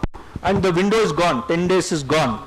The sowing window is gone. The thing is, whether it's SkyMet, see that at the end of the day, you need to have data collection infrastructure. Like I told you, you need to have 700 odd Dopplers, radars. We have only 25. And you need to have data collection points in the middle of the Arabian Ocean. Some barges. No, nowadays it's not that we cannot do it in 2026. It's just that, I don't know. So the thing is, IMD compared to 20 years back, they have supercomputers, they have used the latest machine learning algorithms to predict. SkyMet is a private, nobody got it right. For example, everybody knows the problem. The issue is, where is the focus? If I am worried about my farmers as Karnataka government has to take the onus and set up those data collection points. Yeah, every time you cannot be looking at IMD. IMD will do what it has to look at this. But I think, just to drive home the point, Karnataka as a state has a disproportionately large negative impact of El Nino. As it is after Rajasthan, Karnataka is the second most drought-prone state in the country, right? If you look at the percentage of surface irrigation. We are the second lowest after Rajasthan. But I think, it's a joint failure, but we'll be talking about this even next year. Nothing will happen. The issue is, somebody has to think about farmers. Somebody has to say that, we need to get the weather forecasting right first, then talk about crop substitutes, talk about late sowing varieties, make sure that drought resistant seeds are readily available. If there is now already 12 days have passed by in some districts, there's no rain. So what is plan B? Scientists know it, Agriculture University, KVK, but nobody no farmer has a clue what he or she needs to do. Unless he is a progressive farmer, he or she goes to the university, he or she goes to the KVK proactive. That's only a fraction. I think it's a collective failure. We're not getting our priorities right. We don't have the funds at the state level, the funds are at the central level. Center is doing what it can do, but if states have to join with the center hand in hand and work together, otherwise, we, like I told, we are at a disproportionately higher end of the receiving end. You know what I mean to say. El Nino's impact is very difficult. But I talked to Dr. Mahapatra day before yesterday. He told, look, Dr. Shankar, we don't have enough data points in the Arabian Ocean. We have to set up some barges, or we need to have some Doppler radars in the coastal districts of Karnataka more. We may have one or two. That doesn't suffice. For a state of Karnataka with 32 districts, one or two Doppler doesn't suffice. And you need to have data, because ultimately the circular winds in the ocean is what is impacting El Nino and the poor distribution and occurrence of rainfall that we are witnessing for the last 12 days in Karnataka. It's a very tragic thing, but nobody... Thank you, Dr. Sir. Yeah. Thank you. And Shailendra has a question, so Shailendra has one question. Okay. One question. I want to make a point, not as a kind of constraint or problem in the system, but I think as a part of the governance. Even for I'm talking from the agricultural economist point of view. So there is no mechanism for the rapid response in the system. Just I'm giving one example. Because ICRISAT worked when the IMD has all capability, IITM has all capability, they already forecasted El Nino. So our team started working in April first week after El Nino for Maharashtra, 353 blocks. Then we came out that, okay, 181 blocks are going to be affected more into that, and then we worked with the 4 universities, and then come out with the contingency plans for each block, and then had a meeting on 19th May in Pune. Yeah. And then department also invited. But still I see, like every state can do, but even if we had done, the whole mechanism in the governance system where there is a kind of mechanism already ready for rapid response to those situations is not there. I agree. So I think for us also to study those systems, why those governance systems are not there, how to create that. So government also can work on those governance systems, rapid response systems. Absolutely. So Maharashtra was proactive. There are so many states in the country. Why only Maharashtra? Because Maharashtra has a AI policy. They are the first state to have a AI policy for agriculture, and they have a minister for AI. And the only second state is Tamil Nadu, which just formed the government. They have a minister for AI. But AI for what? AI for agriculture. So we don't have the rapid response mechanism. Like Maharashtra, we have to do this for the entire country. Right? That's the missing point. Thank you so much. Thank you. Thank you, sir. Our next speaker is Dr. K.B. Radamappa, Professor and Head, ADRTC, ISEC.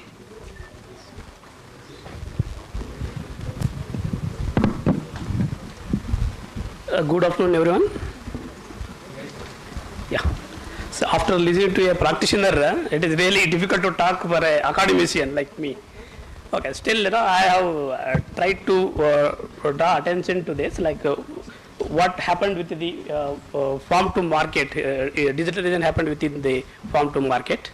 So I will be taking you through the, why this digitalization, then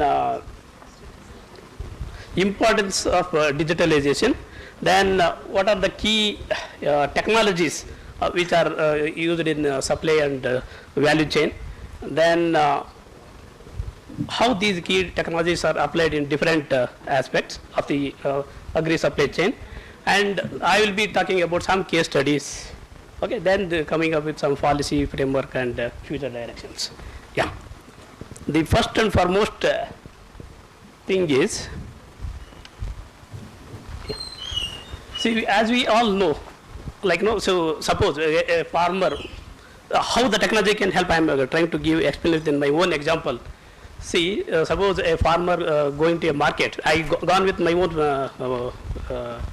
brother to sell chili in the village markets. You know, sir, on the trade, the retail rate was 100 plus, but the intermediaries were not able, ready to take even for 35 rupees per kg. This is the scenario. Why this happens? See, India has done a lot of things with the production. We have achieved 357.73 million tons by 24-25, but we are failed with like marketing, giving value to these whatever the farmers are producing. Okay, so even the RBI study reveals that like the farmers can able to get only the 1/3 of the price of consumers pay. Okay, so they did some studies on potatoes. There it says only 33 to 37% the farmers are getting, and this is still less in case of fruits. Okay, so what I am telling is that like this introduction of digitalization on the transformative is a pathway for this agriculture. Okay, so we have to make this as an intelligent agriculture. Okay, yeah. So why? What are the problems in like why we need this digitalization? Because see, consumer want safe and quality food. Okay, whereas the farmers want a reasonable prices, isn't it? So that is the reason, if you want to achieve this demand, the change in demand, if you want to achieve for both the consumers and the farmers, the digitalization is the only way. Okay, so it became an imperative rather than the option. Okay, that's what I mean to say. Okay, what are the issues then? Why this needed is that we see, as most of the speakers have already spoken, like there are a lot of issues in agriculture marketing. Like we have fragmented supply chains, then information asymmetry, then infrastructural gaps, then the limited market access. Okay. So the fragmented supply chain is nothing but there are a lot of intermediaries, multiple intermediaries we can say. So they erode the farmers' income. So as I gave example, so though it was 100 plus, like 110 or 120 rupees retail price, the farmers could able to get 35 to 40 rupees. Okay. So farmer bear this production risk, yet receive only a small portion of the consumer pay. Regarding information asymmetry, you might have heard a lot of examples the earlier speakers have already given. And there are issues with the infrastructural gaps, like there are lack of cold chain, inadequate transportation, limited processing capacity. So these are all leading to a lot of post-harvest losses and the quality of the product. Okay. So similarly, we have a limited market access. Like farmers in remote areas cannot even access, what is the price in the domestic market. Forget the international market. Even the domestic prices, they are unable to get it. So though it can be given through their messages, they can able to get it, but that is not happening because of these limited issues. Okay. So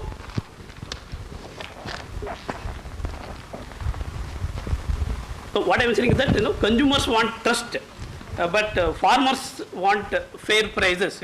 So that both demand this change. Okay, and in the process of all the supply or value chain, in the whole process, every stage we have a problems. Okay, so there is a broken link in India's agriculture supply chain. Okay, so every stage you see, like production, we have a poor extension services, quality input scarce, low productivity. Similar supply chain, if you go, as I mentioned, like storage facility, lack of storage facilities, high wastages, multiple intermediaries. So similarly, processing, I have mentioned you, Okay. And similarly, in the marketing also, there are poor infrastructure, lack of grading systems.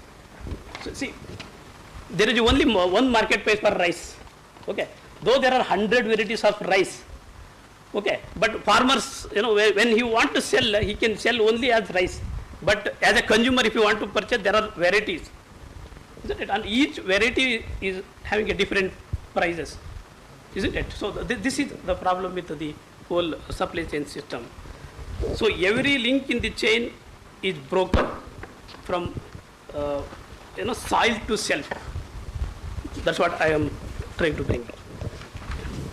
Then see, in the whole agriculture supply chain ecosystem, if you see, these are all the interconnected activities, isn't it? So the agriculture supply chain ecosystem comprises of these different stakeholders, institutions, infrastructures, resources, and even the service delivery mechanisms.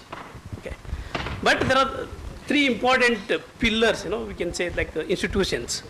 Okay, this whole ecosystem is supported by these institutions, like maybe APMCs, FPOs, cooperatives. Okay, and the resources like seeds, credit, R&D, and the service chains like logistic processing. Okay, so together creating the enabling environment in the efficient agri-trade if we go for a digitalization. Okay. Yeah. So how it is benefiting the different stakeholders along the agri-supply chain is that, like farmers, they want enhanced price realization and reduce the post-harvest losses and improve the market access. Okay, so even it will try to create the employment, it will create an empowerment for the farming through the knowledge and advisory services that make the better, so through that they can make a better decision making. For consumers, improved, so they want morely trust and safety and quality, isn't it? Quality products. So that can be done through the available now blockchain technology, whatever you are talking nowadays in terms of technological way. So at the same time, for the economy, so how the economy is benefiting from the digitalization? Through the productivity and efficiency mainly. Okay, so through innovation and entrepreneurship, this improved food security for rapidly growing the population. Okay, so this is how it is benefiting all the stakeholders involved in the agri supply chain, and they all try to. It is how somehow it create value across the all entire supply chain. Okay, so in terms of benefit to the farmers, how it is helping the digitalization by helping in interacting directly with the buyers. Okay, and accessing the current market data, so that once he access the market data, so he can have options where to sell his produce. Okay, so that he can try to obtain the higher prices for their produce. So in terms of like how decrease post-harvest losses, it is by improved transportation or the storage infrastructure and efficient supply networks. Okay, that is only possible through the digitalization.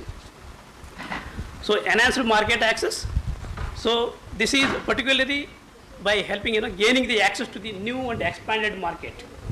Okay, both domestic and international markets. Okay. So the last one, it is helping to them in empowerment and knowledge by means of like getting the access to the real-time data and advisory services for getting the better. Those indirectly help in making the better decision making. So how it is helping to the consumers? As I already said, like consumer wanted quality product and safety. So they both safe and high quality they give preference. So in terms that is possible through the digitalization. And for increased transparency, like about the they can understand the origin of the product, where the produce is produced, where the product is produced, and what inputs they used. Everything can be understood by through this blockchain technology actually. Okay, and the fair pricing also. So there is a lot of intermediaries will be cut down. So thereby they will be getting at the fair price. Okay, how it is helping to the agricultural economy? Means as a economy. So as I already said, it is by helping in the productivity and efficiency, improving the efficiency in all along the networks.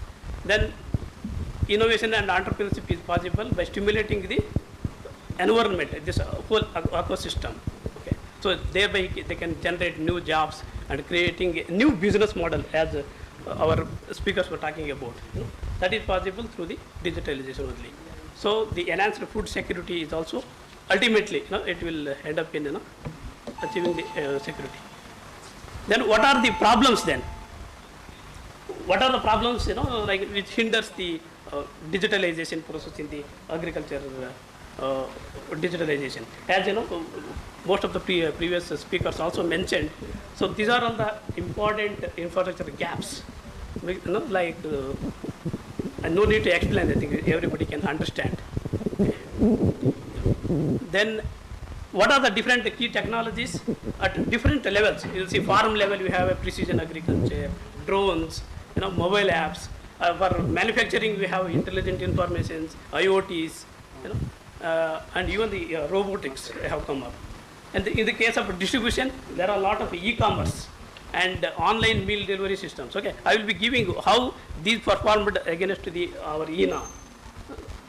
Okay, so all these digital technologies, really helping in reshaping the entire agriculture value chain.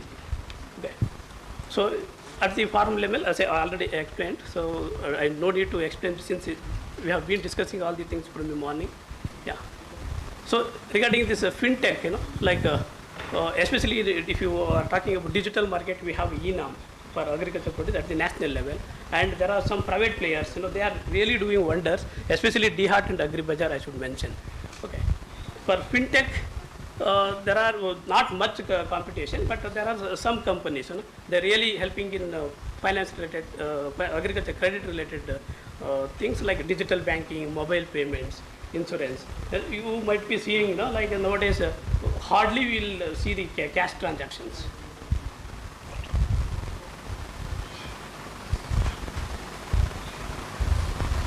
Then see along the what are the digital enablers are like mobile apps for linkages and IoT for crop monitoring, blockchain for traceability, and AML for demand related. Okay, and processing also we have all the things.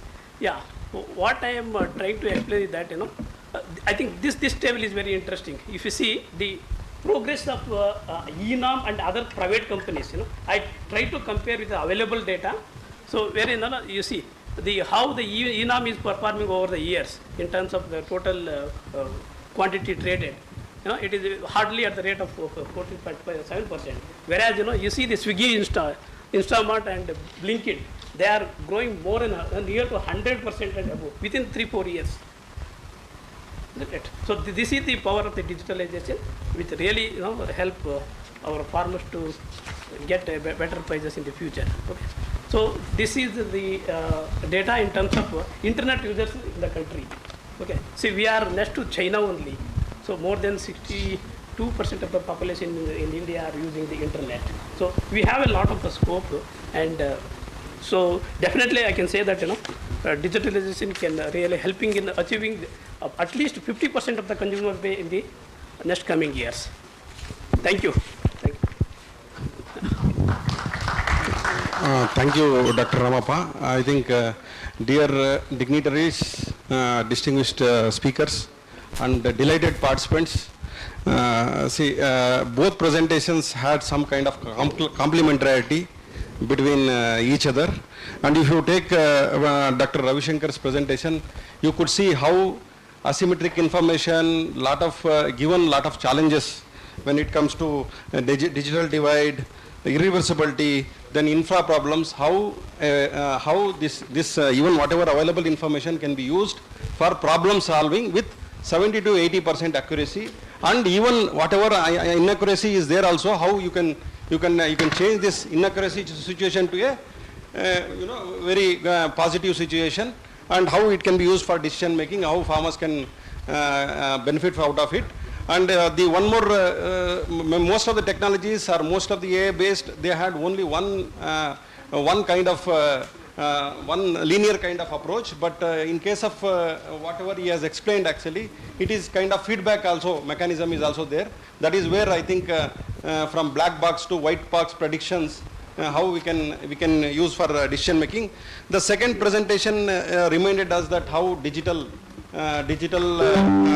enablement in the entire value chain, which will help to increase the farmers' income, reduce losses, and even you can also provide some kind of information which can be used for decision making.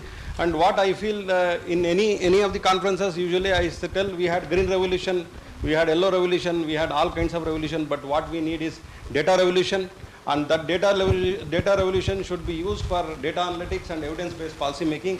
And even digital revolution is also one more thing, which I think if you look at Professor Ramesh Chand, even P.K. Joshi sir, and from IFRI, Anjani Kumar, many of them have told that, okay, how this data and digital revolution, I think, can transform Indian agriculture in most of their papers, and some of them have even quantified actually what is the impact of this digital transformation.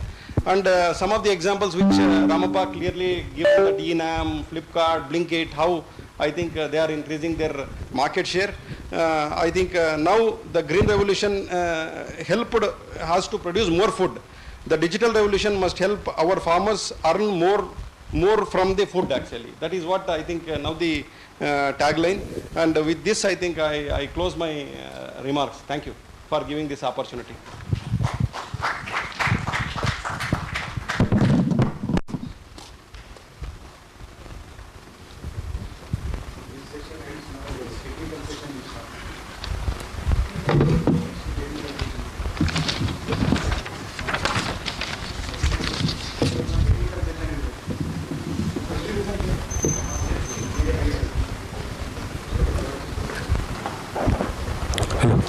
Hello.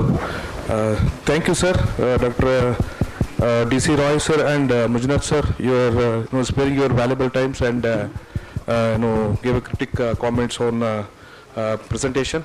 Next, we will move on technical session to paper presentation.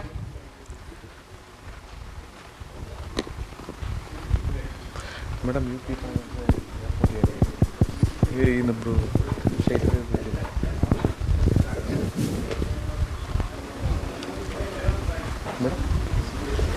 इधर है क्षेत्र कस्ते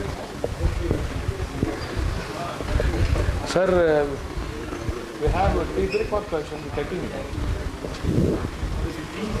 Here is another, we will continue. So only sir.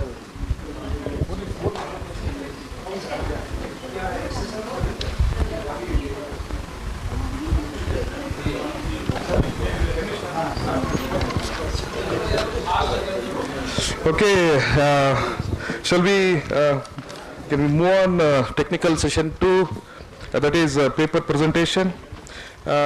In this session,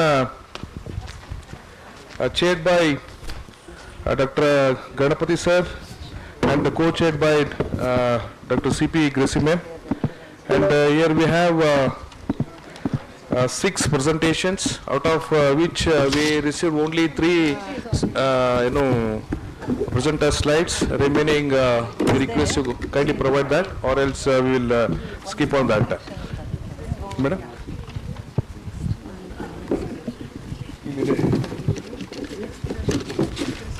And the rapporteur Vimala madam as a continue as a rapporteur, and sir, each presenters will give only 7 minutes, sir, and for 3 minutes for discussion. Thank you, sir. Madam, hello. Madam, please come to dais.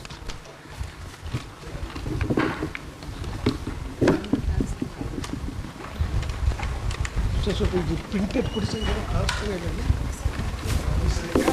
is light. Evaluation sheet.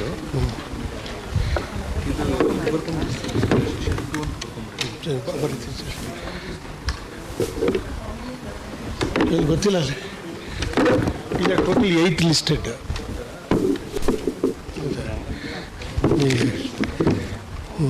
ನೀವು ಕರೀತೀರಲ್ಲ Good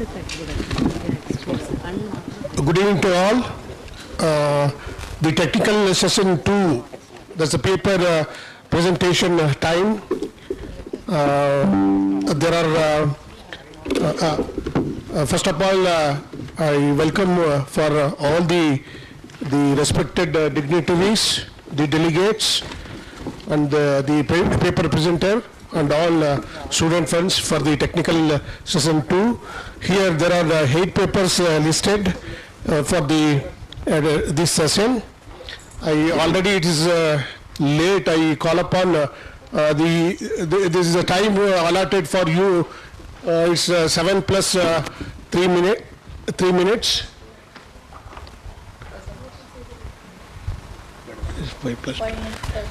5 plus 2 minutes maximum. I think you have to wind up within the stipulated time. I call upon first speaker, presenter, Paul S.R. Kambapati. It's on digital performance and price efficiency in paddy market, a panel data analysis of ENAM in Andhra Pradesh. And I think the no presenter.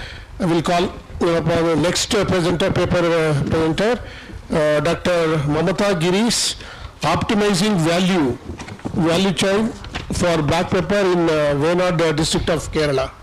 So over to Dr. Mamata Girish.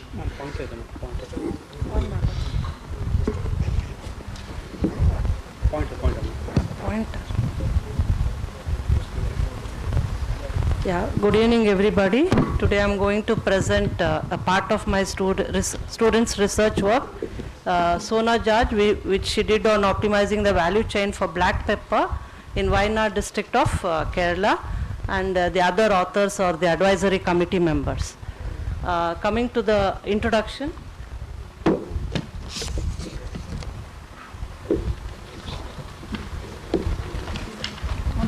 Yeah, just a brief introduction. As we all know, black pepper is called as king of spices. It's also called as black gold, and it is one of the earliest traded spices in the world. And in 24-25, black pepper accounted for 20% of the total world spice. And Vietnam, Brazil, Indonesia, and India are the leading producers.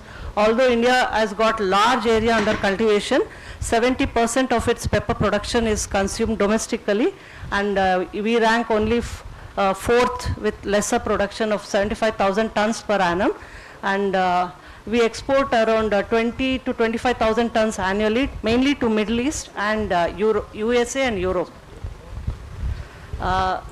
So in India, black pepper is mainly grown in Karnataka. Karnataka is the major producer, followed by Kerala.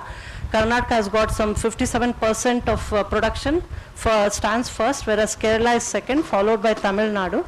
And Wayanad is a traditional hub for spices. In Kerala, after Idukki, Wayanad is the second prominent producer, and it is one of the vital source for exports from India, because Wayanad produces white pepper. Lots of it produces value-added products like oleoresins, oils, and white pepper. So optimizing its value chain is crucial in today's digital world.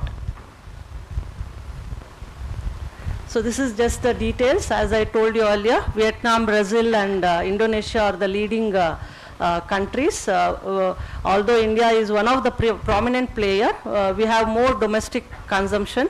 We export only value-added products. The special features of this study, as I told you earlier, Kerala was deliberately selected for studying the value chain. Especially Wayanad district was selected because 10 to 12% of the Kerala's production is from Wayanad, and Wayanad is famous for its Karimunda variety of pepper, which has got high pepperin content. And of course, Wayanadan is the other important variety which is grown for disease resistance. The present study focuses with the following objectives: to study the trend in area production and productivity of black pepper, to examine the backward and forward linkages, to analyze the marketing and examine the constraints in production and marketing of black pepper. So those are the analytical tools: descriptive statistics, value chain mapping, and a rank-based coefficient for constraint analysis. So the study area I mentioned already, the data was collected from purposely selected 40 black pepper growers in Wayanad district. The details of the district and taluks are: from Wayanad, Sultanberry and Vaitiri were Batheri and Vaitiri were selected, the important taluks which had got maximum pepper production, and in that 4 villages, 2 from each district were selected: Palpuli, Nadwadal, Tarior and Mutil South. Okay, these are the villages, and 10 each from each village were selected for the study. Okay, then we'll move on to the results. This is the study area. This is just a brief account of the general socio-economic characteristics of the farmers. We can see that 85% of the farmers were above 50 years. This is one of the important results we could catch, because most of the farmers, pepper farmers, are aging farmers, and only 7% of the growers were female growers, women cultivators. Rest all, it's dominated by men, and the education level was sufficiently high, and 90% of the family was a nuclear family, which calls for labor shortage, which leads to labor shortage. And the family size, 4 to 5 members, and 65% of the respondents were farmers. And we'll proceed with other details. Sorry.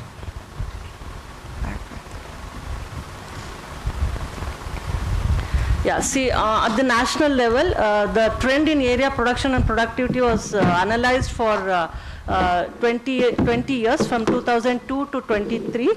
And at the national level, as I told, Karnataka is contributing most to the production. Of late, during this period, Kerala and Wayanad are showing a negative trend, where the plantations are aging and the area under pepper is coming down due to disease pressures, as well as competition from crops which are more profitable than pepper. So farmers are switching on to other crops compared to pepper. So we see a contrast at the national level and at Kerala and district level in Wayanad. As I said, the study aimed at studying the forward and backward linkage. This is the backward linkage, where the inputs were sourced. The inputs included planting material, labor, water, credit, and these are the value chain mapping, which has been done with the sources of these inputs. It is self-explanatory, and the forward linkage shows there are hill produce dealers, which is very special in spices. These are the people, traders, who take pepper from the farmers. This is the value chain mapping, where each stage is presented at different activities, how the pepper moves from farmer to domestic and export market channel. Okay. Out of the 3 marketing channels identified for pepper, second one was the most important channel chosen by farmers, because it was easy for the farmers to sell the product at the garden level itself, where the hill produce dealers collect it from them, followed by some of it from the hill producers, it goes to wholesalers and it is exported. And some of the production constraints were, as I said, most of the farmers are aging, it's a nuclear family, and it is reflected in the constraint deliberated by the black pepper respondents. Infestation of wilt, I said disease and pests are also acting for lower area under pepper, and high expenditure on labor wages, and non-timely availability of planting inputs like chemicals, fertilizers, so on. These are all the production constraints. The marketing constraints, lot of price fluctuation, Because pepper is a crop which has got international importance, any change at the international level is rightly reflected on the domestic price, and many times the farmers do not grade their products. We have a low grade produce, which is one of the major constraint in marketing. We do not get good price for it, and in inadequate storage, these are all the routine problems farmers are facing.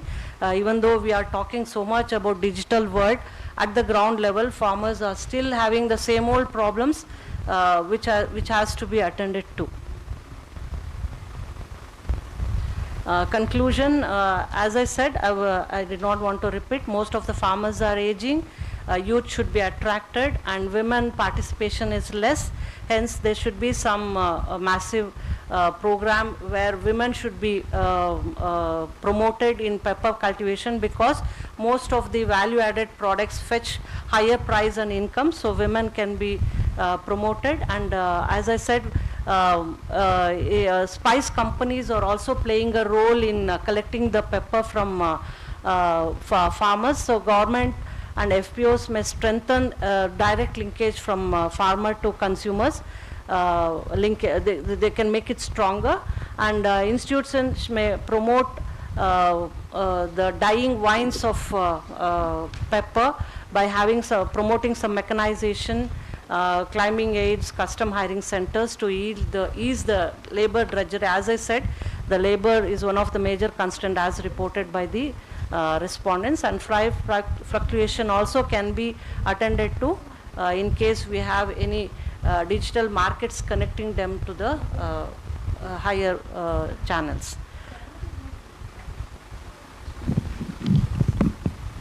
Yeah, thank you, Dr. Mamta Girish.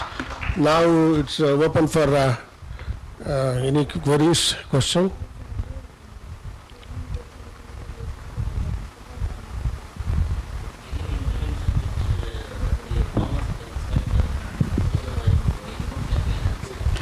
That's what, sir. I promoted, I suggested for FPOs. Now government has said 10,000 FPOs should be done in various areas of the country. So one such intervention can be an FPO, which will link the consumer producers directly to the consumers, and also for export. Many of the spice companies are doing export business. They buy the raw material, but value addition is done by the spice company, where the farmer may not realize those prices what the spice companies do. But we can promote some value addition process at the farmer level, so that they can fetch more prices. So FPOs can be one answer for that.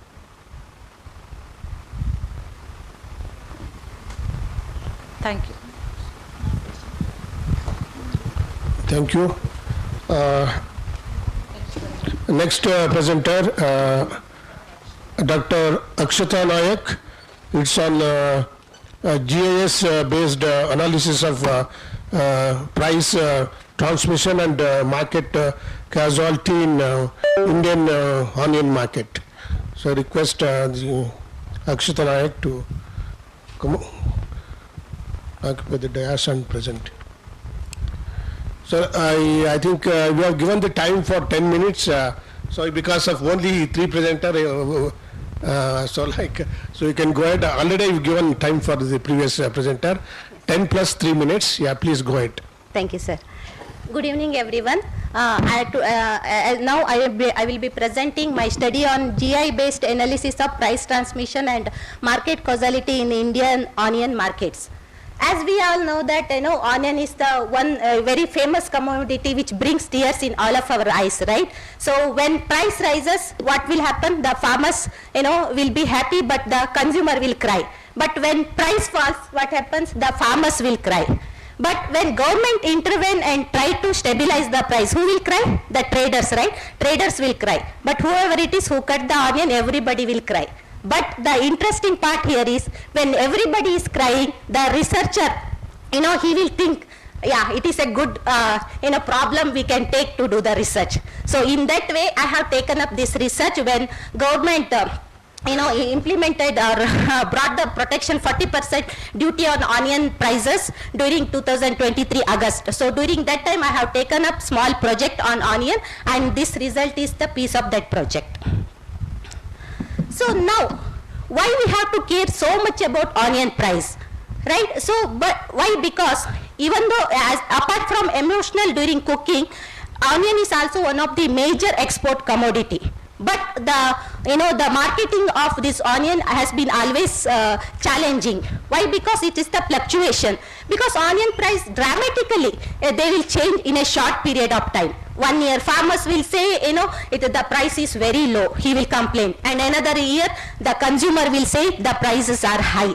So, in this price fluctuation, it is better to understand how the onion prices move across the market. So in this study, we try to understand how this price will move together. Whether, in simple words, I can say, when price changes in one onion market, do the other market watch, or will they do the, join that drama? So we try to understand here whether is there any integration between these markets.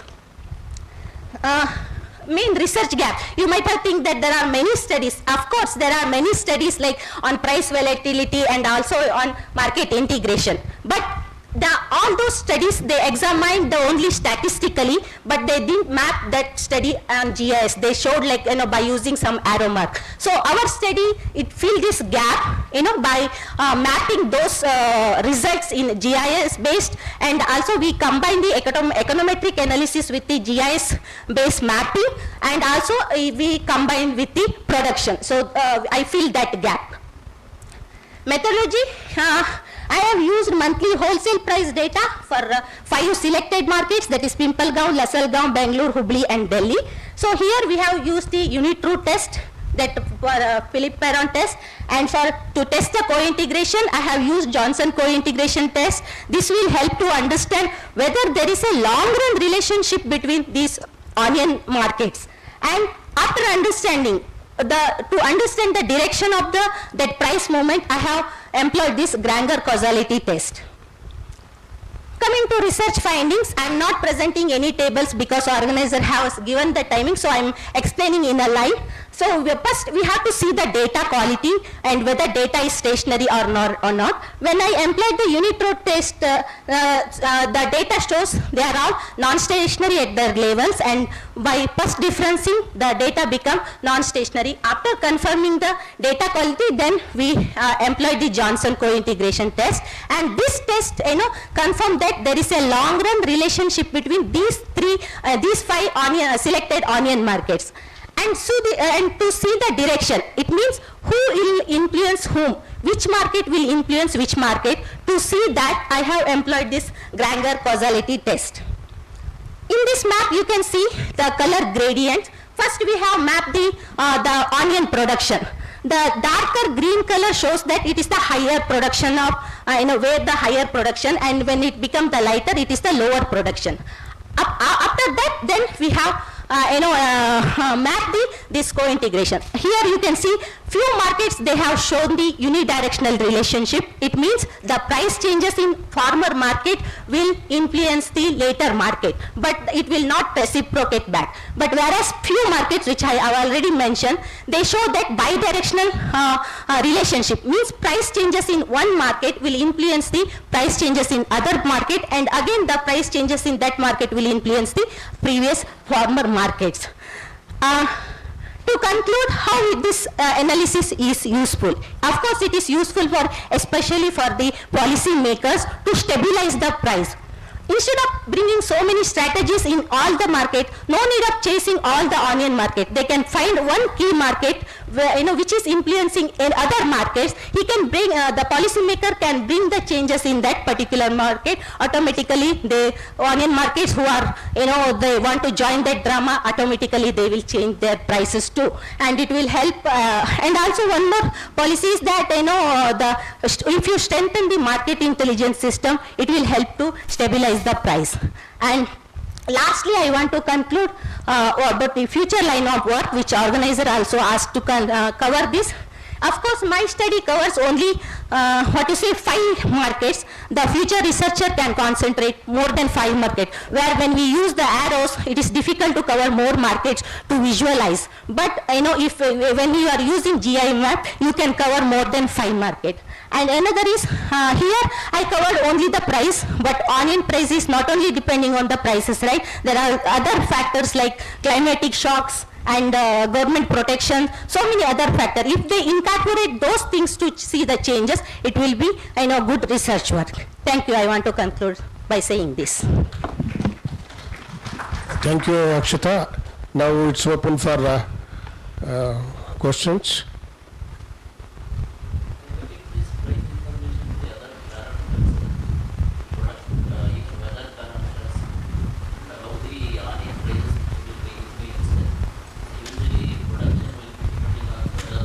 Yes. Yeah, that's why it is a future line of work, sir. We are trying that one. That's why I have given in the future line. Prices, only the prices. Yes, sir. Yes. Yes. In your map, you said high production region, dark green and... yes. While explaining, you could have said, from where the signal is moving, is it from consumption side or from the scarce markets or from the abundant markets? Yes. Yes. You have any answer for that? Yes, ma'am.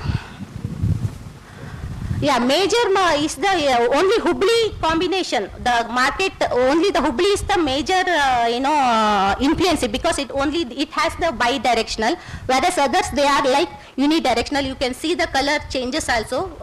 The market which are showing, the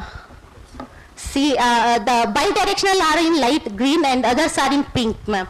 I will show you that here.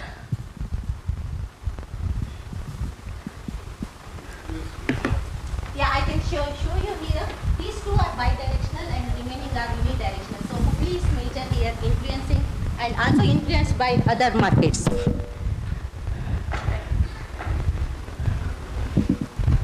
Any more questions from students?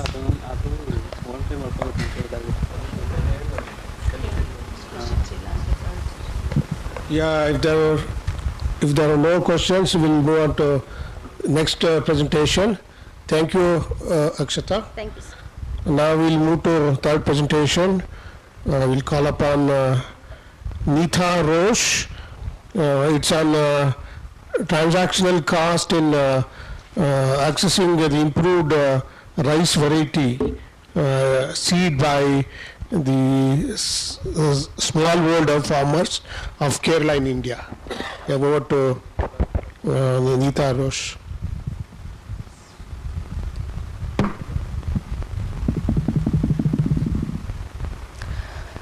Very good evening to all, respected chair and co-chair and other delegates. Today I would like to present the transaction cost in accessing the improved variety seeds by smallholder farmers in Kerala. So we all know that food security is the major element in the sustainability viewpoint, and it is often challenged by the climate change risk. And improving productivity is one of the key factors for maintaining the food security. But improving productivity, it is a direct function of use of improved agriculture inputs. And several research findings suggest that when farmer access the improved agriculture inputs, there exists some hidden cost, which is termed as transaction cost. So this transaction cost are actually, they are sunk costs which are non-recoverable, and it is incurred over and above the actual price of the input. So researchers suggest that the presence of high transaction cost in agriculture markets may restrict mainly the involvement of small and marginal farmers in crop production and marketing activities. And when we think about the productivity enhancement, the use of improved variety seed is the most important element in improving the productivity. And several research findings also says that there exists transaction costs in seed transactions that may hinder the small farmers in accessing the improved varieties. So keeping all these points in view, we have attempted to estimate the transaction cost in the improved variety seed transactions among paddy farmers, smallholder paddy farmers in Kerala, with the following research objectives as: first, to estimate the transaction cost and to identify the factors that influence the transaction cost at farmer level. Because transaction cost exists at all the levels in the supply chain, but we have attempted it at the farmer level only. So our study we have conducted in the Palakkad district of Kerala, which contributes for nearly half of the paddy production in the state and also occupies 1/3 of the paddy production area. So in that area, the seed transactions are mainly through farmer sectoral institutions, but informal seed sources are also exist. And according to our field level interactions, we felt that the transaction cost incurred, or we preconceived that the transaction costs are incurred by the farmer to carry out a seed exchange transaction. And according to Williamson, this transaction cost is mainly classified into three, as negotiation, monitoring, and search cost. And as per our field observations, these three do exist in that improved seed variety transactions. So we have adopted a two-stage proportional random sampling, and the total sample size was 411. And a personal interview was carried out to get the data, and the interview was carried in the second season, or Rabi season, in the year 23-24. So we have collected so much of variables, data on so much of variables, which is practically possible to cover the transaction cost in the seed transactions. So moving to the analytical tools, it is only possible to just average the transaction cost from the primary data. Then among the different categories like smallholder, largeholder, we have conducted a set test whether the transaction cost between the categories differ significantly or not. And also to identify the influence of factors that influence the transaction cost, we have used a logistic regression analysis, and where the dependent variable is taken as the presence of transaction cost or not, and the independent variable as given in the table. So moving to the results, the socioeconomic characteristics of the respondents shows that all were senior age and all were literate, and smallholder farmers dominated the sample. And we have estimated the transaction cost, average transaction cost as 7.87 rupees per kg of the seed purchased. That means farmer has to pay 22% over and above the per kg seed price to complete the seed exchange transaction.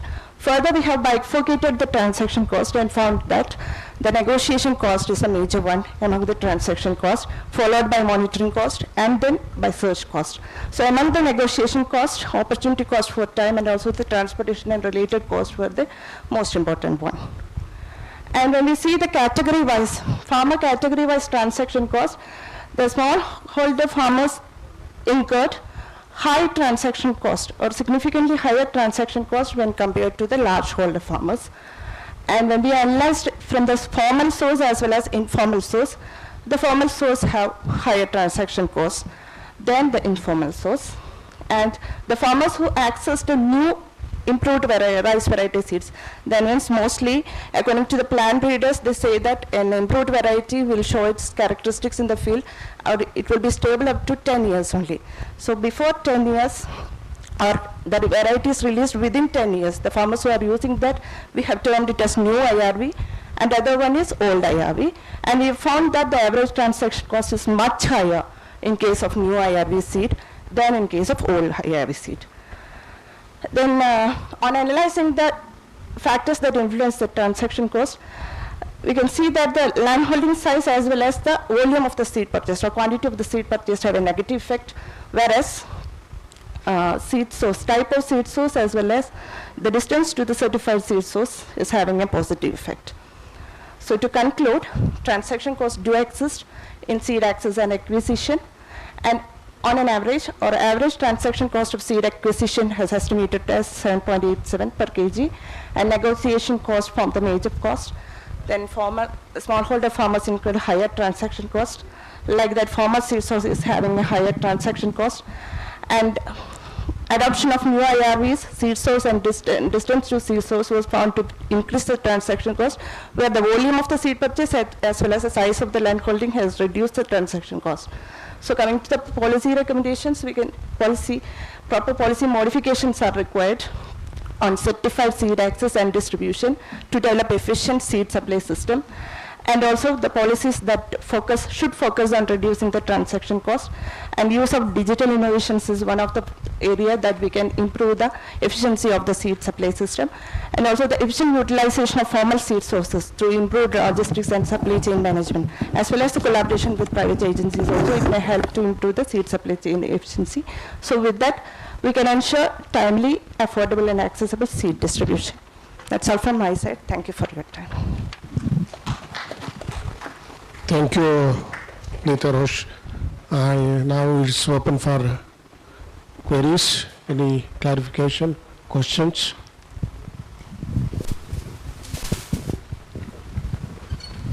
Hello, you gave the table. Could you interpret the results here? Which one? Your logistic regression table. Could you interpret what do you mean by that? That means when the volume of seed purchased, land holding and quantity of seed purchased, it is somewhat... No, you interpret the results. You are given the results, you say what it means. Okay, when we increase the quantity of seed, maybe per kg, if we are increasing that, the transaction cost is reduced by 0.05, like that. No, you're minus 0.0518. What is the meaning of that according to you? It is reducing what estimated transaction cost is reduced by that much percentage. Not that much, because it is a logistic regression, we can see that it is reducing only. That sign is only important now. In terms of the dependent variable, independent variable, what unit you have used, you have to explain, not just giving like that. In general form, yeah, our dependent variable is the presence of transaction cost. Yeah. So if this factors, that means the quantity of seed purchase, that means volume of the seed purchase. When we increase the volume, the scale effect may come, that will supposed to reduce the transaction cost, the presence of transaction cost.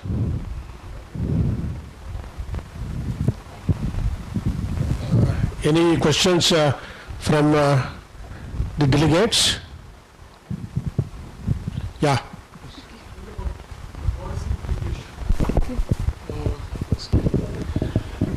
Digital innovations and efficiency enhancement. I mean, how do you relate them? And also, you've mentioned about a couple of other things. Reduce costs, make seed acquisition more accessible for farmers. Because in our area, the farmers are accessing the seed mainly from the formal institutions. So there they follow the AERA procedure, that old paper-wise indenting procedure. So if you are changing that indenting procedure to somewhat more innovative or digital platform, it will be more helpful for them to access it in a proper way. That's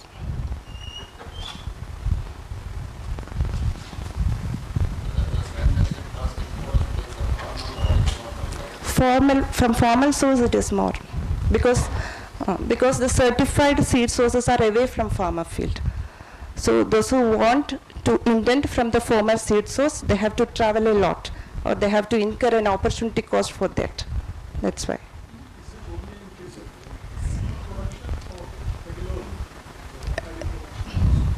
In the case of seed access, I think seed distribution and access in that particular area.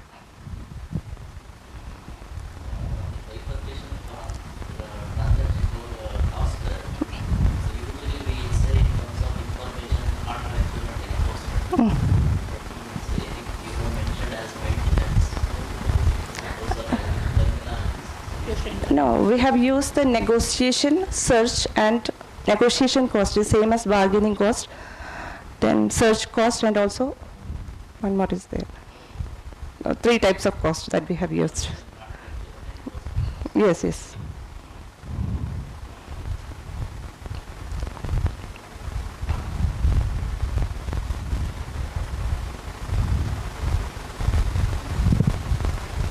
Yeah, thank you.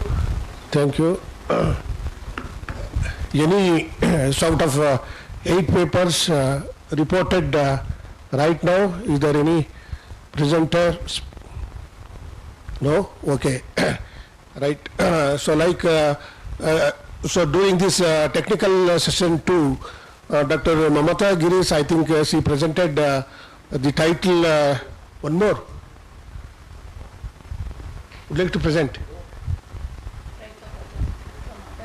You are going to present here?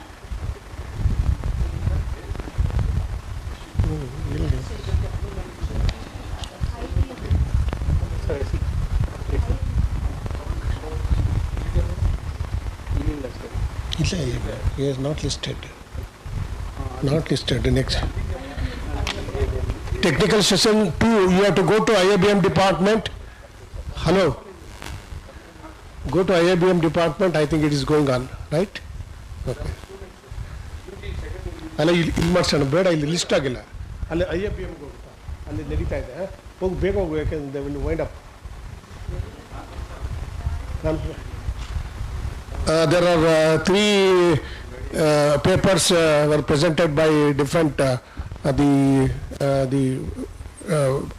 scientists. One on Dr. Mamata Girish on the value chain analysis of black pepper in Kerala district. I think she explained what is the backward integration and forward integration, how the value chain play a very important role with regard to black pepper is concerned. The another speaker, Dr. Akshita Naik, I think she also explained the onion prices which are fluctuate mainly with regard to the using a different the tools. I think how this the onion prices are fluctuating. And the third speaker, the Nita Rose, I think she explained the transaction cost, that is hidden cost, how this play with regard to the especially the variety paddy is concerned. So three papers also they presented well, and I thank you the presenter. I will go to Dr. Respected Gracie Madam to further to comment. Hearty congratulations to all the three presenters. So regarding optimization, actually we were looking for some way of optimizing, but that part was missing in the paper.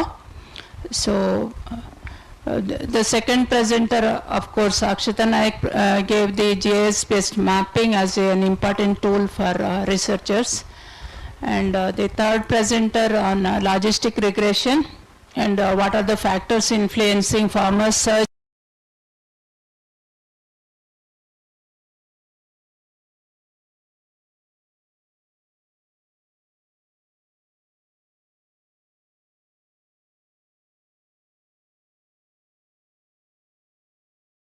of the agriculture and market and supply chain. Thank you.